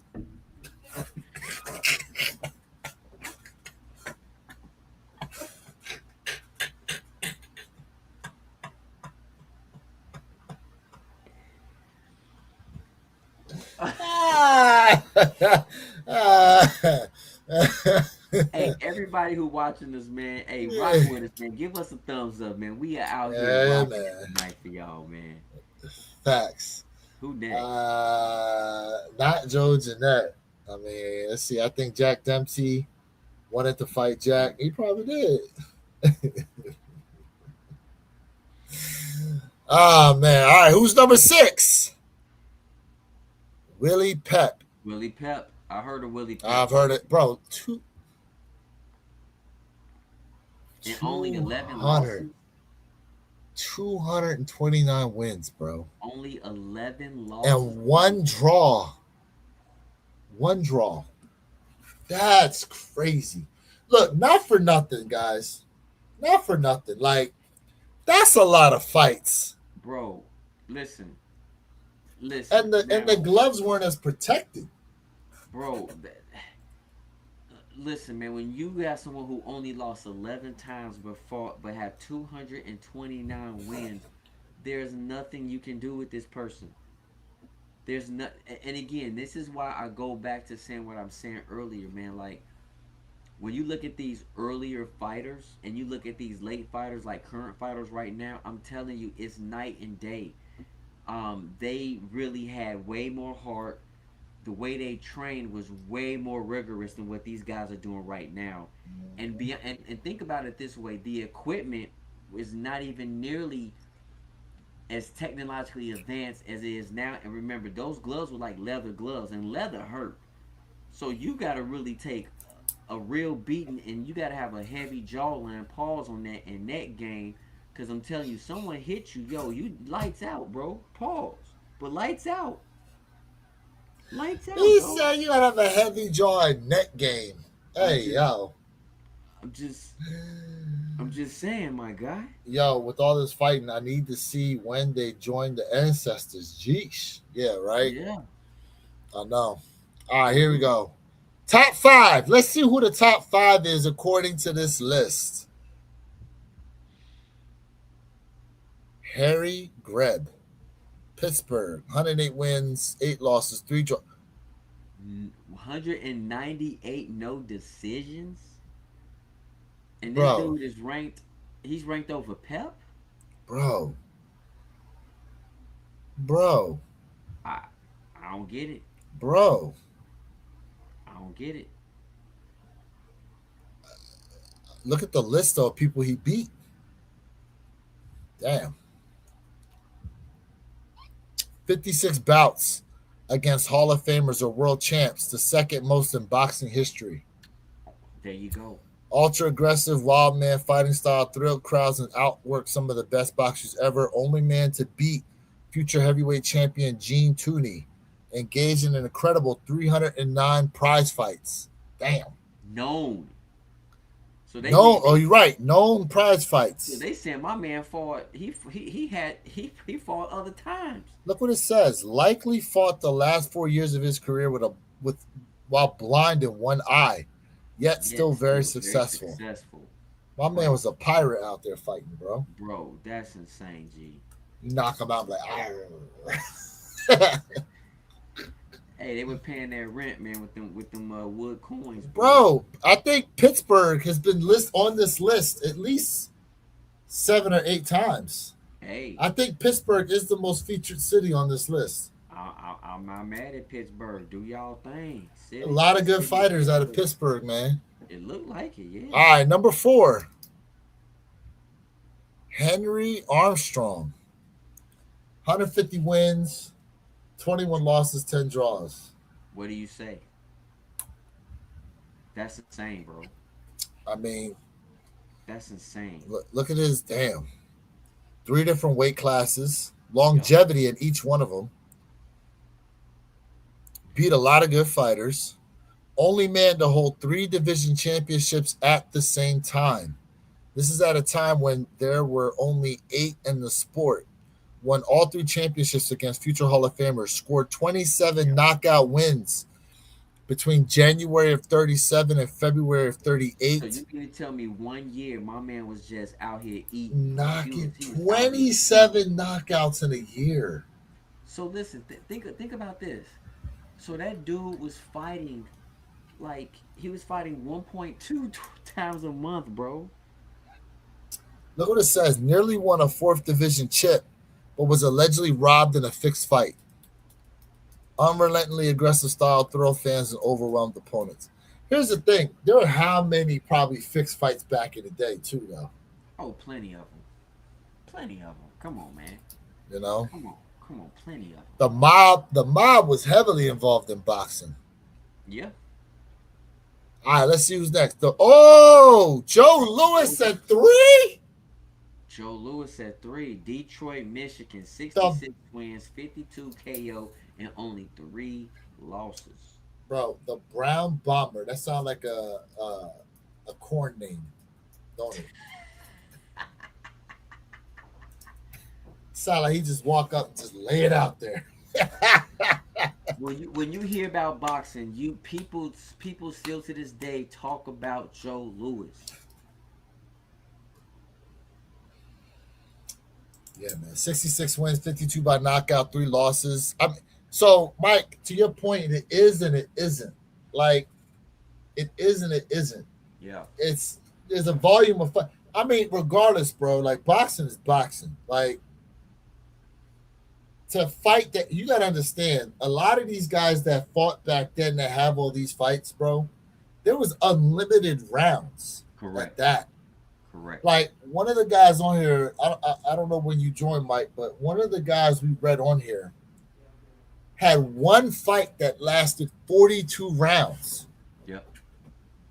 Like, and mind you, in the 80s, it went from 15 rounds to 12.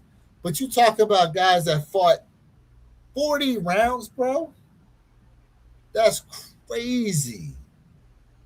So you have to give them respect. And not only Correct. that, they're Correct. also taking into account the other guys of their era that they beat too that were Yep. great fighters and champions and stuff like that. So Not only that, let's be honest, the fighting style back then was not as high as no, volume just not. as we see the fights now. That wasn't the style of fighting back then. Don't get me wrong, they threw punches, but it wasn't nearly the highest volume was going on. So there's so many different elements when it comes to how these guys were able to last longer. Pause. But at the same time, like humans over time, we have gotten faster and stronger. And listen, but these guys have way more heart than what generally these current day and age boxers have right at this given time. But to your point, Jay, it makes you wonder though. Do you think? Okay, Joe Louis, world heavyweight champion. If Joe Louis was to fight today, he'd be outclassed, in my opinion. These guys, to your point, these guys are way stronger now. Way stronger, faster, more power, everything. Now it'd be interesting if he could go through the same training protocols that they have today, that they had back then, plus what weight would have been good for him at the time. This is arguably the most awesome puncher the sport has ever known, with a frightening combination of skill, hand speed, punching power, and killer instinct. Made 25 successful lineal championship defenses, more than any other champion in boxing history. Longest reigning boxing champion in history, nearly 12 years. Only the second black man ever to win the heavyweight title. Patriotic American hero, thanks to victory over Germany's Max Schmeling. Service in U.S. Army, donation of purses to the war effort, and representation of hope for African Americans during segregation and the Great Depression. Yeah. Shout out to him. Hey, y'all been asking for this number 2. Gotcha. Yeah, I heard that crazy sounds. Yep. Yeah, I mean, yeah, that there's a lot that's being taken into account here. And the thing is even though they're doing this listing, like, you may not even really agree. Like, correct, Jay. Correct. Floyd Mayweather over Joe Louis? Yes. Yep. See? I don't know, bro. Yep. What are you basing this on? Like, seriously. Okay. Because when you think about everything Joe Louis has accomplished and everything he stood for, and again, look what it says. Longest reigning boxing champion in history. 12 years. Okay. Like, go ahead. So, you got to remember, Floyd Mayweather moved up in 3 or 4 different weight classes, right? True. So we have to equate his reset time. When we look at Floyd Mayweather, I'm looking at how how he changed his whole entire style of boxing from just pretty boy Floyd to being fast, powerful, hitting you with every sense of grain that he can, to just making you look real stupid in the ring. And I'm gonna tell you somebody who he first made really look stupid in the ring was Canelo Alvarez, who been begging to fight Mayweather for 2 years. And everybody kept saying, Floyd, you running from younger fighters, you only want to fight people past their prime. He said, you know what, in the boxing ring, I remember after he won that fight, he said, hey, y'all always talk about how I don't fight younger fighters. I'm gonna fight Canelo. De La Hoya's told Canelo, you're not ready for him. You're not ready yet. He said, I can beat him. And listen, Canelo, I think he already had like 30 wins under his belt. Something like that. And Luke, please go ahead and do this research I'm saying, because I'm quite sure my numbers are not fully correct. Okay. Floyd Mayweather embarrassed him. He made him look like a 5-year-old out there fighting a grown man.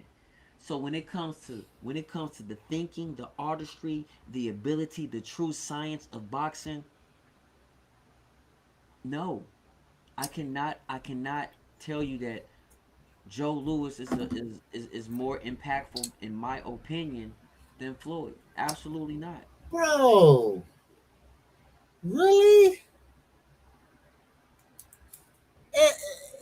what you putting in here during the time of segregation, bro?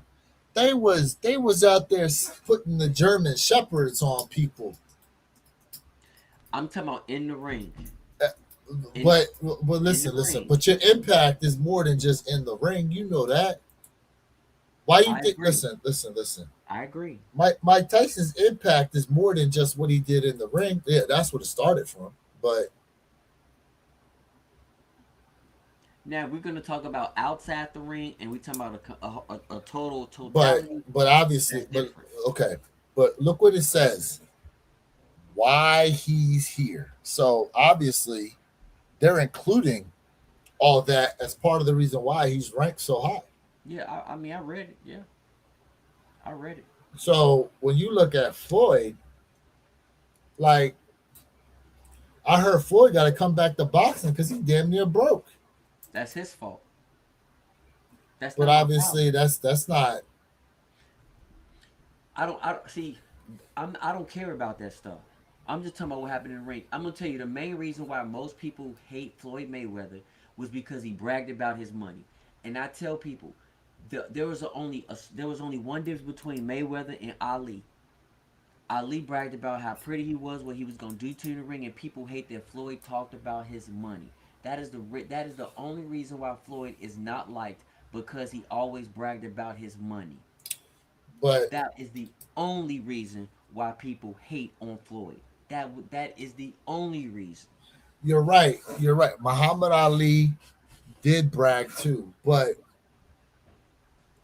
Muhammad Ali's bragging was way different than what we have today. And Muhammad Ali stood stood up, and what did he say? He said, "I ain't going to fight in Vietnam," but he served 2 years in jail for that, for standing up, saying that we shouldn't be over there fighting that war. And he refused because remember he got drafted and refused to go. Correct. Let's see, only time Lewis came out of retirement was because the IRS went after him for no reason. Talking about Joe Lewis. All right, let's see who's next. Let's see. Woo! I told you Muhammad Ali had more than two losses. Muhammad Ali. Yep. Well, His last fight he lost, and he could barely he speak then. he He shouldn't could have barely fought. speak. Yeah. Yep. He from Louisville, Kentucky. Yep. Moved to Chicago, Illinois. Look at those gloves, bro. Look at those gloves. What they remind you of? Hey, chat. What his gloves remind you of? I know what they remind me of. What? The Don C2s. Hmm. Ooh. Let's see. Archie Moore, Sonny Liston, Floyd Patterson, Bob Foster, Ken Norton, Joe Frazier, George Foreman, Leon Spinks. Yep. This name Ken Norton has come up here a couple times, though. I forgot Ken Norton. Yep. Why he's here. Unprecedented combination of charisma, talent, and controversial convictions made him the most famous and financially successful athlete of his generation. Virtually untouchable in his prime, thanks to excellent conditioning, uncanny reflexes, superb footwork. Dominated two generational heavyweights, including the supremely talented 1970s era. Only three-time lineal heavyweight champion of the world, won 2 out of 3 in legendary rivalry with Joe Frazier. Upsets of Sonny Liston and George Foreman shook up the boxing world. Yep. Yeah, Joe Frazier was way earlier, bro. Yep. Smoking Joe was way earlier. I remember watching Ali last fight, a shell of himself for sure. Yep. See, he couldn't even talk, man. Yeah, man, you missed Joe Frazier was way up on the list. Ali was a heavyweight who fought like a cruiserweight. He outthinked his opponents. He Yep, did. he did. He He did. outthought him. He did. He did. He did. All right, Jay. Number one fighter. Are y'all ready for this? Sugar Ray Robinson. The original. The Ooh, original Sugar Ray. oh, this might be controversial, The original Sugar Ray. but 174 wins, 109 by knockout, 19 losses, 6 draws, bro, bro. Ha, again, when this man has only 19 losses and 174 wins, which is insane. Bro, This is insane. bro, it is. It is insane. Wow, look at this. By the summer of 1942, his record stood at 129, 1 and 2. Only five-time middleweight champion showed remarkable longevity with his championship reigns spanning 14 years. Idol to Muhammad Ali, Sugar Ray Leonard, and many others. So there was Sugar Ray Leonard and Sugar Ray Robinson, the original Sugar Ray. This is the original. The original. Man, Robinson was great, but ahead of Ali. Let's unpack this real quick. And I want to say this, man. Ali, Muhammad Ali, I float like a butterfly, I sting like a bee, is probably the most iconic boxing, Yeah, you know what I'm saying, like verbiage that will always stick through times. yep. Muhammad Ali talked his talk and didn't care about what he said, how he felt about you. He was the one who could sell tickets. He was the one who can absolutely give you a real show in that ring. Hmm. And Hmm. I mean, if you told me Muhammad Ali was number one, number three, I wouldn't be mad at you. But if you put Muhammad Ali under three, I'm really questioning your ability right now, in my humble opinion. But is Ali? Because most people I know would say Ali is the best boxer. Most people would never say the original Sugar Ray. Um, is I'm just Ali the curious. best boxer? Some people would consider him the best. I don't Some of deny them it. would. Mostly, I never hear most people talking about him being the best boxer, and I'm not taking away from him being number one on here. Trust me, I'm not at all. Mhm. But Yeah, I mean, you know, but who you said you think Tyson's the greatest of all time though?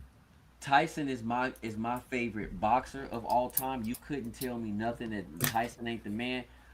But I will be honest with you, man. I might have to tell you guys who, in my opinion, who might be the greatest boxer of all time is Jack Johnson. Is Jack Johnson, I y'all? mean, there's a lot Jack Johnson missed out on because of that time period, you know. Correct. Correct. So which makes, in my opinion, what Joe Lewis did a major feat for that time, bro. Like Or Jack Johnson's before. He's that's true. before That's Floyd. true. He performed. And he was getting white Jones. You see what I'm saying? It was no Umar Johnson to come and say No, anything. no, no. He was No not. Doctor Umar to be coming. And here's the thing: if you did your research on Jack Johnson, man, he would be outside with whom deemed to be illegal to be with. He was letting you know, hey man, they want this, and I'm gonna be out here, and I'm gonna show y'all who want this. And people didn't like it at those times, but I mean, I'm taking that crap out, and I'm just looking at the equation when it comes to like how my man was out here just fighting, knocking people out, bro. During those times where he could have got killed by winning those matches. He could have got killed by messing with all them white Jones. Correct. But like I said, he went outside in public. Because one was Emmett Till. Emmett Till was before, was What year after. was that? I think that was after Jack Johnson was done. Hold up. And that's Emmett a very good question, bro. Emmett Till Mm-hmm. was it should this was Emmett Till was born 1941, died 1955, and Jack Johnson was before him. Correct. Like I said, it was before him. Correct. Hmm. So you got to remember. So Jack Johnson was born in the 80, 1890 or something like that. So And that's it was before. worse. And it was worse then. Correct. You know what I'm saying? Like, That's how popular he was when those who were deemed that he was dealing with that they never should have been with him and mhm. had the audacity to step outside with him. That's how popular and famous and hated he was. All respect to Sugar Ray Robinson. Ali still my favorite boxer for all round skills, showmanship. I ain't mad at that. Okay. So chat, I got a question for y'all. But first I need where your kicks to answer this question. So after looking at this list today, if you had to pick one boxer, we understand about Roy. We know about Roy, but we I don't know we can count it, but we can because it happened. If you had to pick one boxer in whatever sneaker brand would have to choose to use that name in order to give that boxer a sneaker deal, who would you pick? So hold on. Both Jack and Lewis were both before 1947 with Jackie Robinson. Facts. Mm-hmm. Um, you know what I would have done?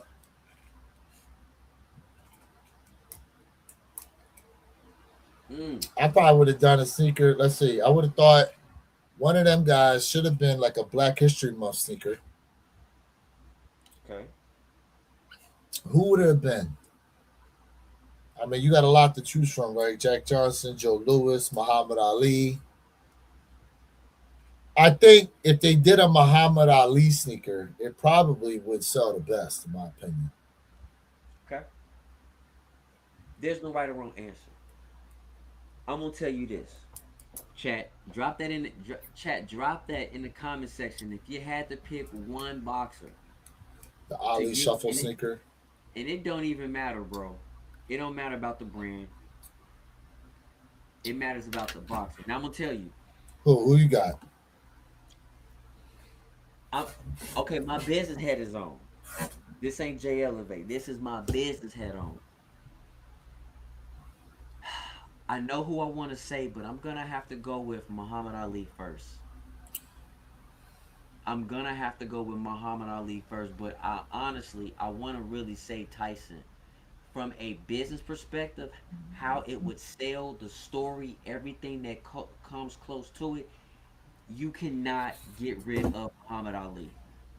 You can't. But if we're gonna talk about a boxer that I think who's probably, I said probably the greatest boxer of all time, it's Jack Johnson. But people don't even know who Jack Johnson is. That's why It I know would, yeah, it would take too much it would take too much. for that sneaker to be, yeah. So I'm giving it to Muhammad Ali, but I really prefer to give it to Tyson. But I gotta give it to Muhammad Ali because of the storytelling and outside of the ring. Now I'm considering outside of the ring as a business perspective. It's got to be Ali. Adidas dropped the Ali Superstars this year, didn't they? That's a good question. I don't know. I have to look that up. The Foreman Grill sneakers. You know how you put your foot in, the shoe opens up.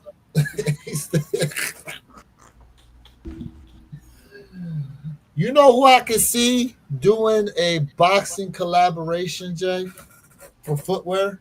Who? Say it. Say it. Hold up. Damn. Does it over Um, to you? hold up. Crocs. Crocs.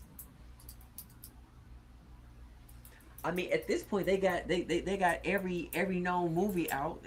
At this point, Bro, imagine they did like a Mike Tyson's Punch Out Croc.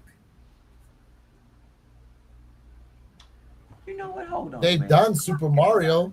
They've done Sonic the Hedgehog. Yeah. Like they've done video games already. I could see Crocs being able to pull off a footwear collab for boxing. Tyson isn't a bad choice. The Iron Mikes and the Kid Dynamite shoes. There's nice rings to it. Yes, Yep. it does. Iron Mike's does sound nice. And you know what? A shoe brand should have jumped on it when he was going to fight on Netflix. They should have had something, bro. They should have had something. They would have made a killing prior. Had they released the shoes prior to the fight? Let me say this to y'all. I've had this shoe design in my head for many years for Ali and for Tyson. And let me tell you, not because I'm Jay, I know it will sell out. Every single idea I have for this particular sneaker, it will sell out. What? You know I don't give out my ideas. Come on, bro. Why are you doing this? That I won't do. I got two ideas for Tyson. I'm sorry, one What? each. What brand? I wouldn't even care. I wouldn't even care. I wouldn't even care. Okay. What brand? Let me ask you this: what brand do you think would have a better concept for Mike?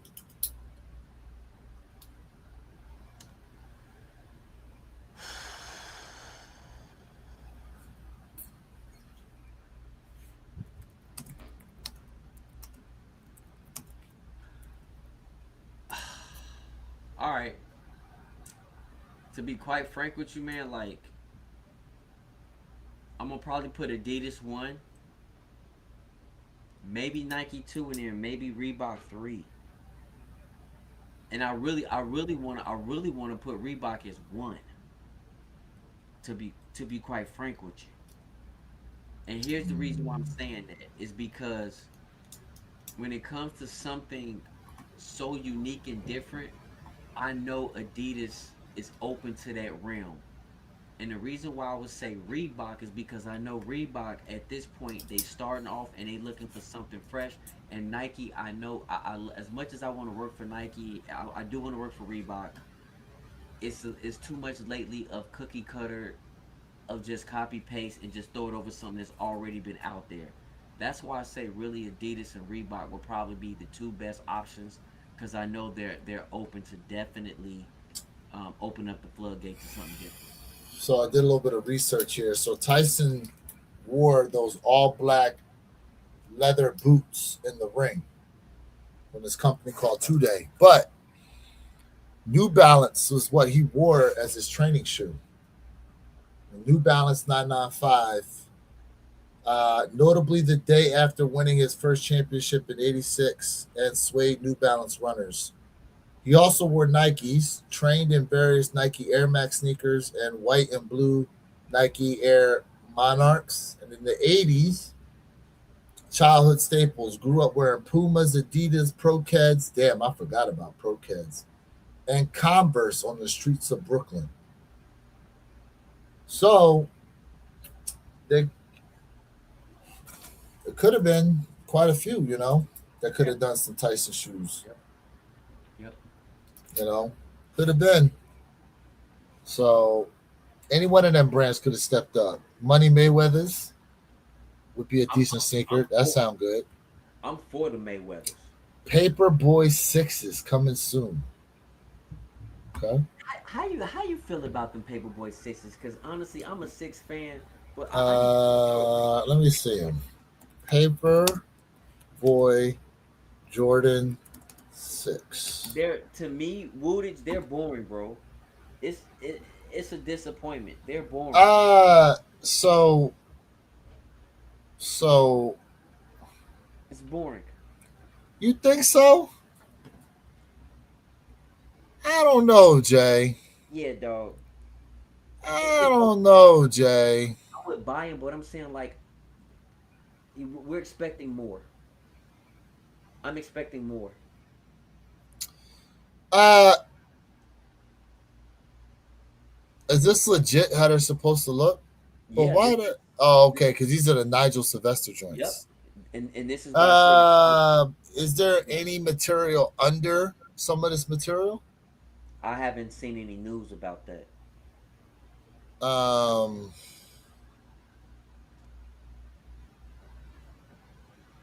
It's so clean. they Don't got the get me bike wrong. air on the back.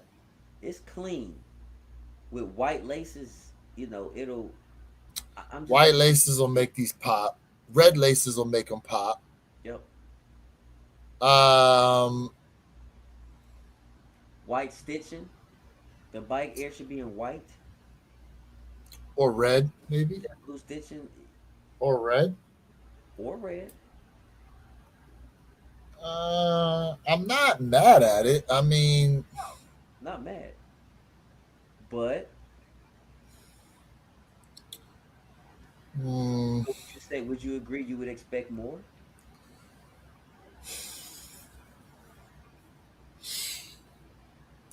yeah, like maybe something with the insole foot pads or something like that. I don't know. Like Like I'm not mad at the shoe. I would.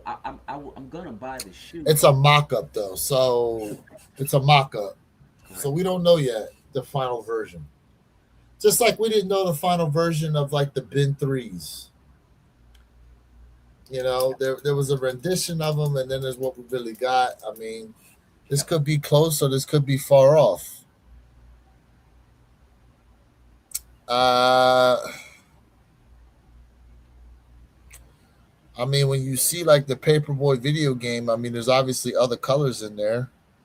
I remember the game from back in the day. I I mean, I used do. to I have the remember the game. game. I Yeah. think my brother had the game. Yep. I had Paperboy. I had it. Nike would have the best concept for Tyson. Okay. Maybe Okay. they are just blue and white Dodgers colors. That Yeah, like it's definitely a Dodgers looking shoe. They clean though, Jay. Like, listen. You applauded the material that they put on the Ama sixes, bro. And not for nothing, like this material look like it's gonna be something kind of nice. Material looking nice on there, and you was applauding the Ama sixes for facts. nice material. Preach. As outspoken as you are against the fact that they use a lot of the same color schemes, and we know why, you know. But listen, I'm surprised they're doing a six. I'm more surprised about that than anything else. Listen, it's a cop for me. Don't get me wrong. It's just I just would expect something else. Like maybe the shoe would be high materials. Maybe the shoe would look like it's beaten up, it's worn a little bit. Um, Um, um, I don't know. Something could have a little bit been done with it.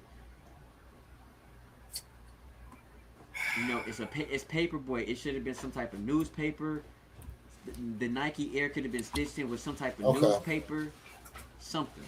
So how do you feel about the Monstar 11s?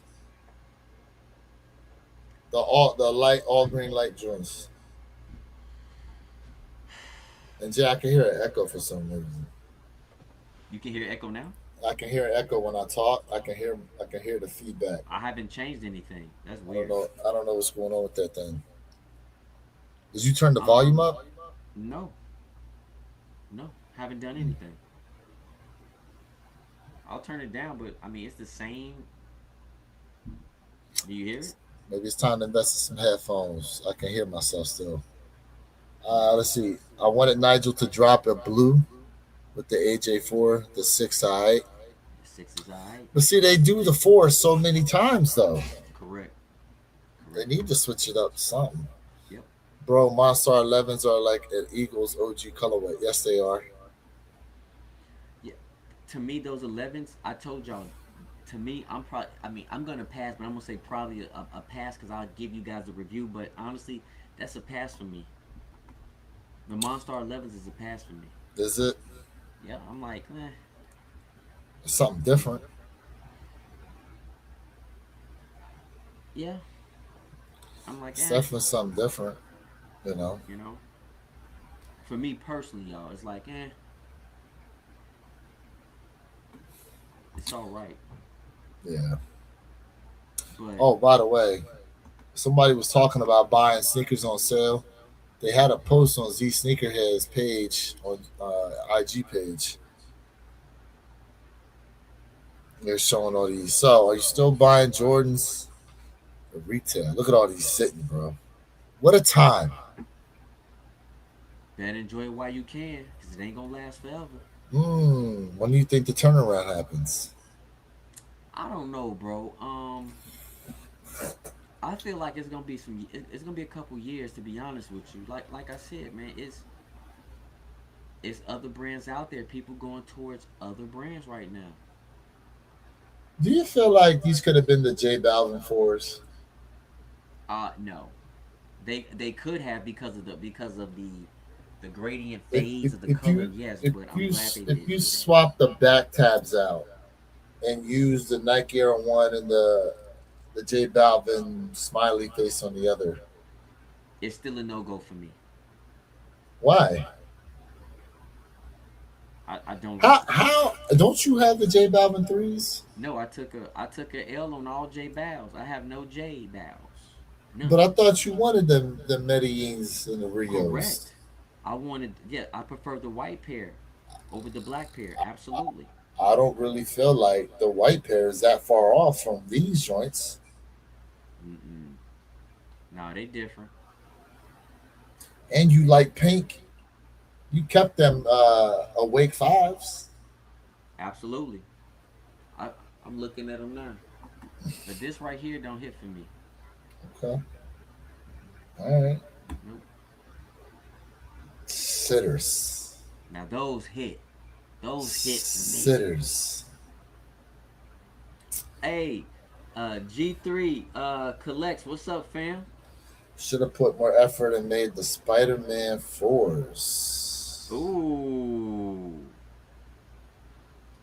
Pay for that. Yeah. The licensing. Yeah. Yep. They should Could have have. been. They should have. Absolutely, OG. What a time, bro. You see the Toro Bravo 4s is sitting there. Four is sitting. Yeah. They I'm a still four got. fan. You Were know I'm a you? four fan. Did you like these Rio Brazil threes? When I saw them in hand, they look better in person than they look on the internet, and the leather quality looks really good. I just need the price to drop, and I might pull the trigger, but still for that price point, nah. I feel like they need to be with yellow laces. I think they need Yeah, to break up that blue a little more. yeah. But I'm telling you, in hand, in person, I seen them in the outlet. I was Yeah. like, they What's didn't have good my with you, size. OG? Yep. Let's see here. Not too many more Jordans I need. I'm definitely at the point where a lot of my reach backs I want this on go is mostly LeBrons. Nice thing too is they are very affordable. Some of them, bro. They said the LeBron jersey for the Sixers is like the most all-time selling this jersey ever or something. I could believe it. I could believe that. Like, bro, he ain't even set foot on the court yet. I can believe it.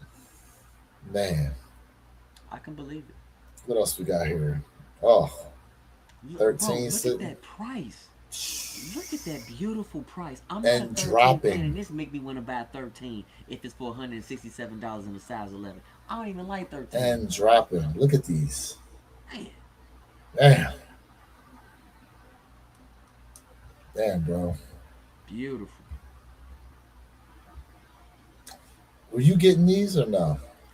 They clean, brother, but after this week of me picking up the about to give you guys that review on those jellyfish, absolutely not. Eagles and Sixers is fitting to be a fun year. It is.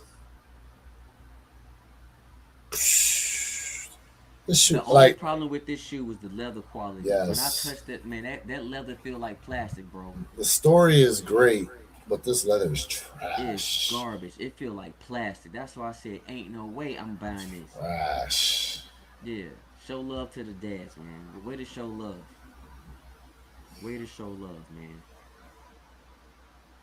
That's like that Jordan shoe just makes me feel like, hey, it's Father's Day. I can't do anything, so let me use this jelly to put so you can just go ahead and have fun. No, man. Give me that real loving. Give me that supple shit. I the All-Star ones that they have here, Mm-hmm. I like them, but I didn't like them enough to buy them. The True Blue ones, I'm surprised these are still here, bro. They're still available to buy. That's crazy. These are these self. Are these the self expressions? Yes, sir. Is They that what they are. call it? Yeah. Yes, they are. Oh man, say too many drops. Average income, current economy can't keep up with the number of drops. Facts. I'm Preach, gonna have to bro. grab some 13s too. See? Shout out to Sticker King. What up, man? You Time missed in the you. build. Oh, Tom, you missed the entire boxing conversation we had. Yep, you did. What else we got here? This is This, beautiful times, bro. Like, this is like honestly, it's beautiful. 2016, 2017 all over again. Hey, man, listen. We just need red tags on them. And I told you guys, man. I said 1,000 times. If people stop buying this stuff and and these companies have to drop the price. Now, listen. Like I said, I'm part of the problem because of the sneaker YouTuber. We give you guys the sneaker reviews because this is what we do. So you guys can make a sound decision if you want the shoe or not. Um, but I told y'all, let this crap fall because again, if we're not getting the leather quality we deserve, we're not getting the storytelling we deserve. Again, everybody let it know when Nike dropped that price point, they pushed that price point back for the Space Jams. Again, like I said, when if a full community says something, guess what? It can happen. This is an amazing time. We letting the so-called big juggernauts, and we know there's one juggernaut letting them know, hey, y'all got to do better, bro. Do better. So yeah, good. And we tired of seeing 60 drops a week. It's too much. It's too much. Yeah, man, you missed it, my guy. You're gonna have to catch it on replay. Amazing time to be a sneakerhead. Whole rare air pack was low key gas. To Facts. me, to me, uh, OG collects. I'm gonna be honest with you, bro. I think probably the second best out of the rare air pack that released last year was the women's Cinnabar. I mean, they didn't make that in the Yeah, mid they size. did. I think Nike was smoking some. They was on that That sugar booger, bro. That cotton candy. that should have been extended sizing. That should have been instead. We Man, my. yeah they should have skipped this one here. Yup. They should have skipped this one and gave us a Cinnabar and extended Man, sizing. the ladies didn't like the shoe. They were in outlets like crazy. Bro, Gamma 11s is sitting. Where is this at? Somebody's JD Sport. Where's when did they do? Is this old, bro? Hold on. How old Somebody is got this? to restock in on these joints. No, how old is this, bro? This got to be old, bro. Bro, 2 days ago. This post was Come put on. up from 2 days ago. I ain't seen these in no JD Hey Sport. man, look, they not. You know, some of these JD Sports be doing these random restocks sometimes. Remember, I don't know if recall. I walked into JD Sport one time and they had a random restock on the Chili Red Nines. What? When I got my pair, I got my pair the year they came out, but I got them on a restock like a few months after the fact. They just happened to be sitting on the shelf. Crazy. They're like, "Oh yeah, we just got a restock in on them," and they had my size, so I took them. Hey, before we get going, let's. You know what? We can wait, but I know people are not really three fans, but why is people talking about these brown Air Jordan Oh, threes? thank Y'all you. people don't like threes. I'm confused, All you got to do is throw Travis Scott on them, and he's an instant sellout. man. Instant People, sellout. people not three fans. I'm a three fan, and I'm like, people, y'all don't like threes. Y'all let OG sit, and y'all going crazy over that, over this. But Come bro, on, man. these look like the Come on, bro. This is like an Amami year. This could be an Amami year joint, look at the leather quality on them though, bro.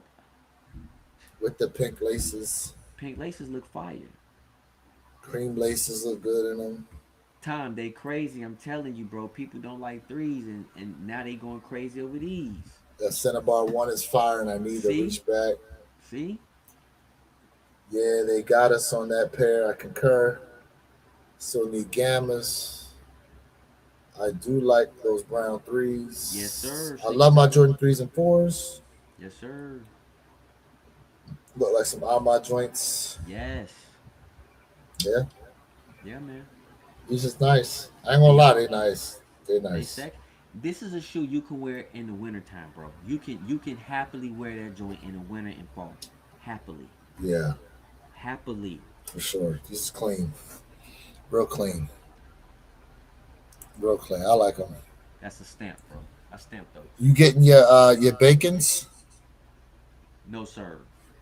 I thought I'm you was an passing. Air Bacon fan. Mm-mm. I'm passing. There's nothing wrong with these, but I got bigger fish to fry. Nothing wrong with these, but this is a pass for me, bro. Mm, It's a pass. mm. Tor yellows. I possibly will be grabbing those. I'm lying to myself. You know I am, but I'm telling myself possibly. These ones is clean. I'm telling myself possibly, but I'm lying to myself. Y'all know I'm gonna do it. The I'm last lying of to the rare myself. air pack. Jim Red Nines. We talked about those already. What you think about these joints though? The laser threes.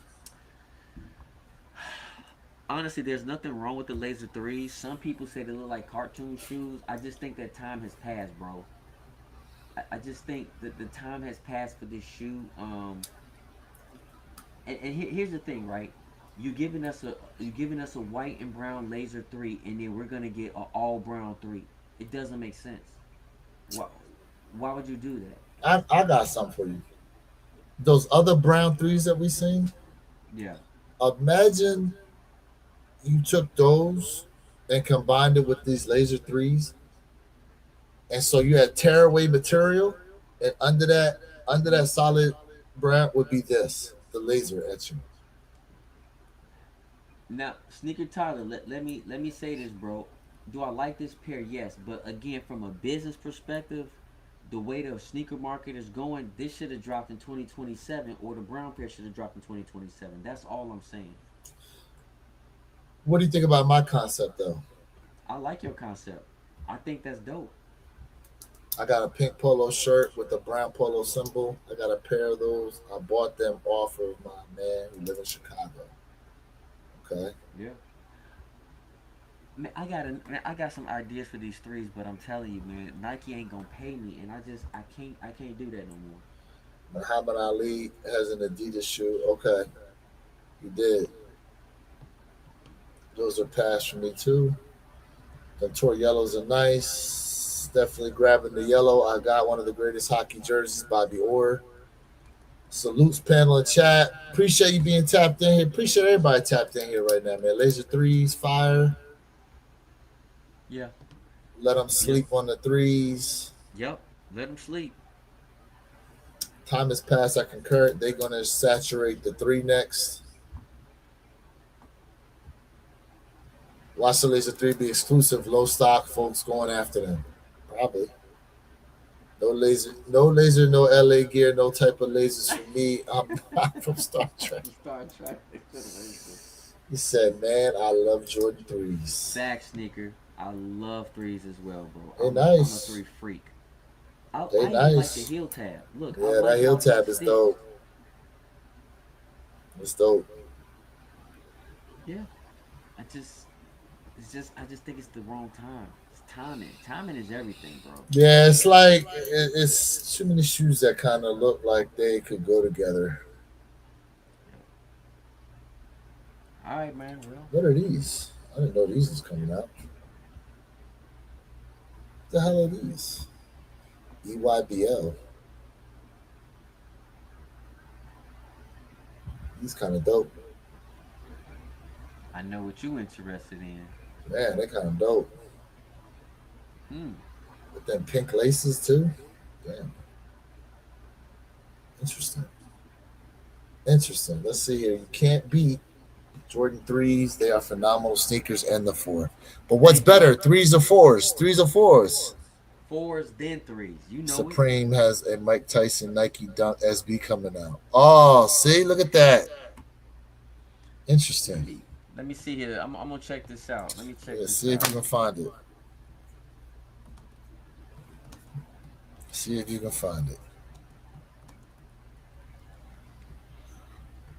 I got it right here. Hold Ooh, on. keep up everything one pair at a time podcast is my favorite. Hey, I appreciate the $5 dono on that Ooh. comment sneaker Tyler radio. Love that, my guy. Fire, Love fire, that. man. That's dope, Sneaker Tyler. All right, that Salute, definitely Doty. deserves a Fire, bro. That's fire, bro. applause, man. That's fire, bro. Appreciate the love. Appreciate That's that. fire. That's absolutely fire. Here you go. Hold up. I got I seen these. I go to I my thought this was grave. fake. Hold up. I go to my grave with that one. I have two boys, and one would say the three, the other would say the four. I love it. I Let's love see it. here. Oh, okay. So I saw these, but I thought these was fake. I was like, ain't no way they gonna do this, man. But okay, it is real. Well, there you go. Now see, I got a idea that would kill this, but I mean, I'm a Tyson fan. I will buy these because it's Tyson. Mm, But I got an idea that way smack this out the box. mm. And you know, oh, you see that sample? Sample.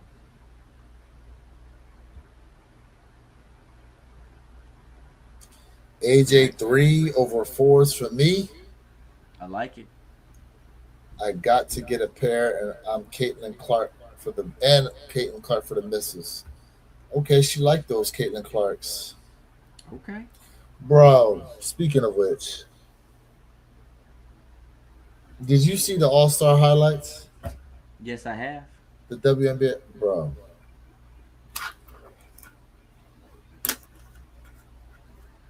terrible, It's all right. Shout out to terrible, them ladies, man. Shout out to them ladies, man. terrible. Shout out to them ladies, man. I love Come it. on, Jay. Speak your true mind. Come on, Jay. Jay. This is a safe space.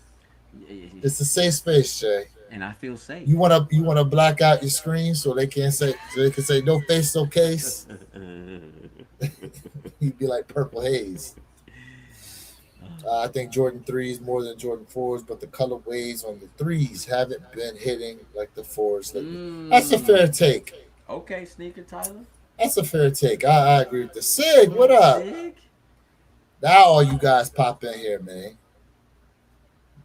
If those Tysons are mid, I would definitely get them. Oh, you want the mid games? Okay. Okay. You know, Yeah, man. I think man, shout out to everybody tapped in right now. I appreciate you guys being a part of the live. For those of y'all who weren't able to see the conversation that we had, we told you guys we was going to be doing this boxing live, but Yep. you know, maybe next time we give them advance notice. But Jay, we still got to do, we still got to do that review of the Jordan versus LeBron debate that I told you about. We have to. We still got to do it. Whack best part of All Star game was watching Olivia Miles and Caitlin Clark and the Spud Studs. Damn. WNBA should have lowered the rim to 9 feet and had a dunk contest. 8 feet. I know they was trying to go to 8 feet. Eight and a half feet. Man, you got some 6'5" towers out there, man. Okay, with some unexistent hops. Okay, so 8.5 feet, they be straight. I mean, look, Are we ever going to see the ladies dunk on somebody like they Vince Carter? No, at least not now.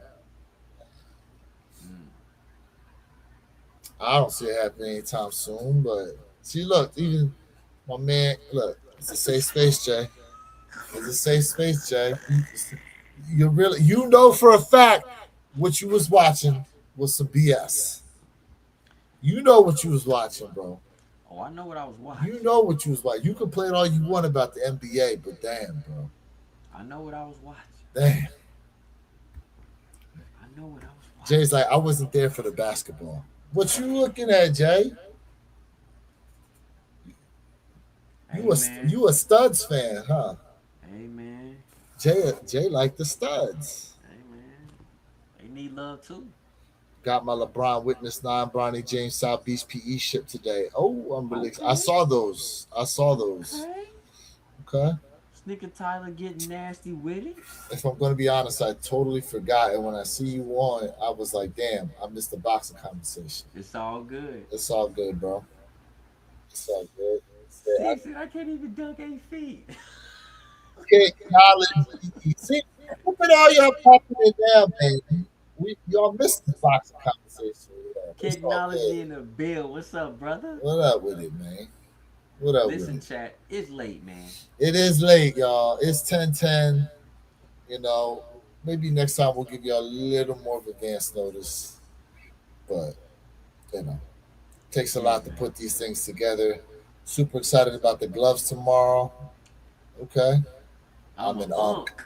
Yeah. Yes, you are. It's all good, kid. maybe in the possible future.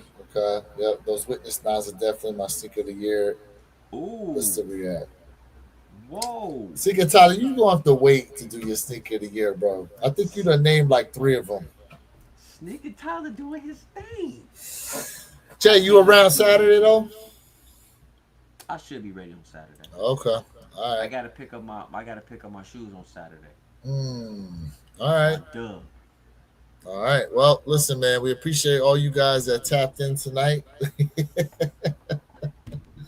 Had a great conversation looking at a list of the 100 top boxes of all time. I mean, definitely spanned a lot of different eras. There's some we agree with, some we disagree with. Best part of All Star Game is when the crowd was dancing in unison. That's facts. I mean, I didn't watch it. I just seen the highlights. Jay, what you got before we go ahead and close on out, man? Hey, chat. Without y'all, man, this is not possible. Ghost Watchers, go ahead and give us at least a thumb up, man. Sub up to my brother Where You Kick. Sub up if you feel like it to your boy Jay Elevate. Nothing but free, fire free sneaker content. Family, you know, mom. Yeah, This guy, Jay. You don't want to do your signature noise. yeah.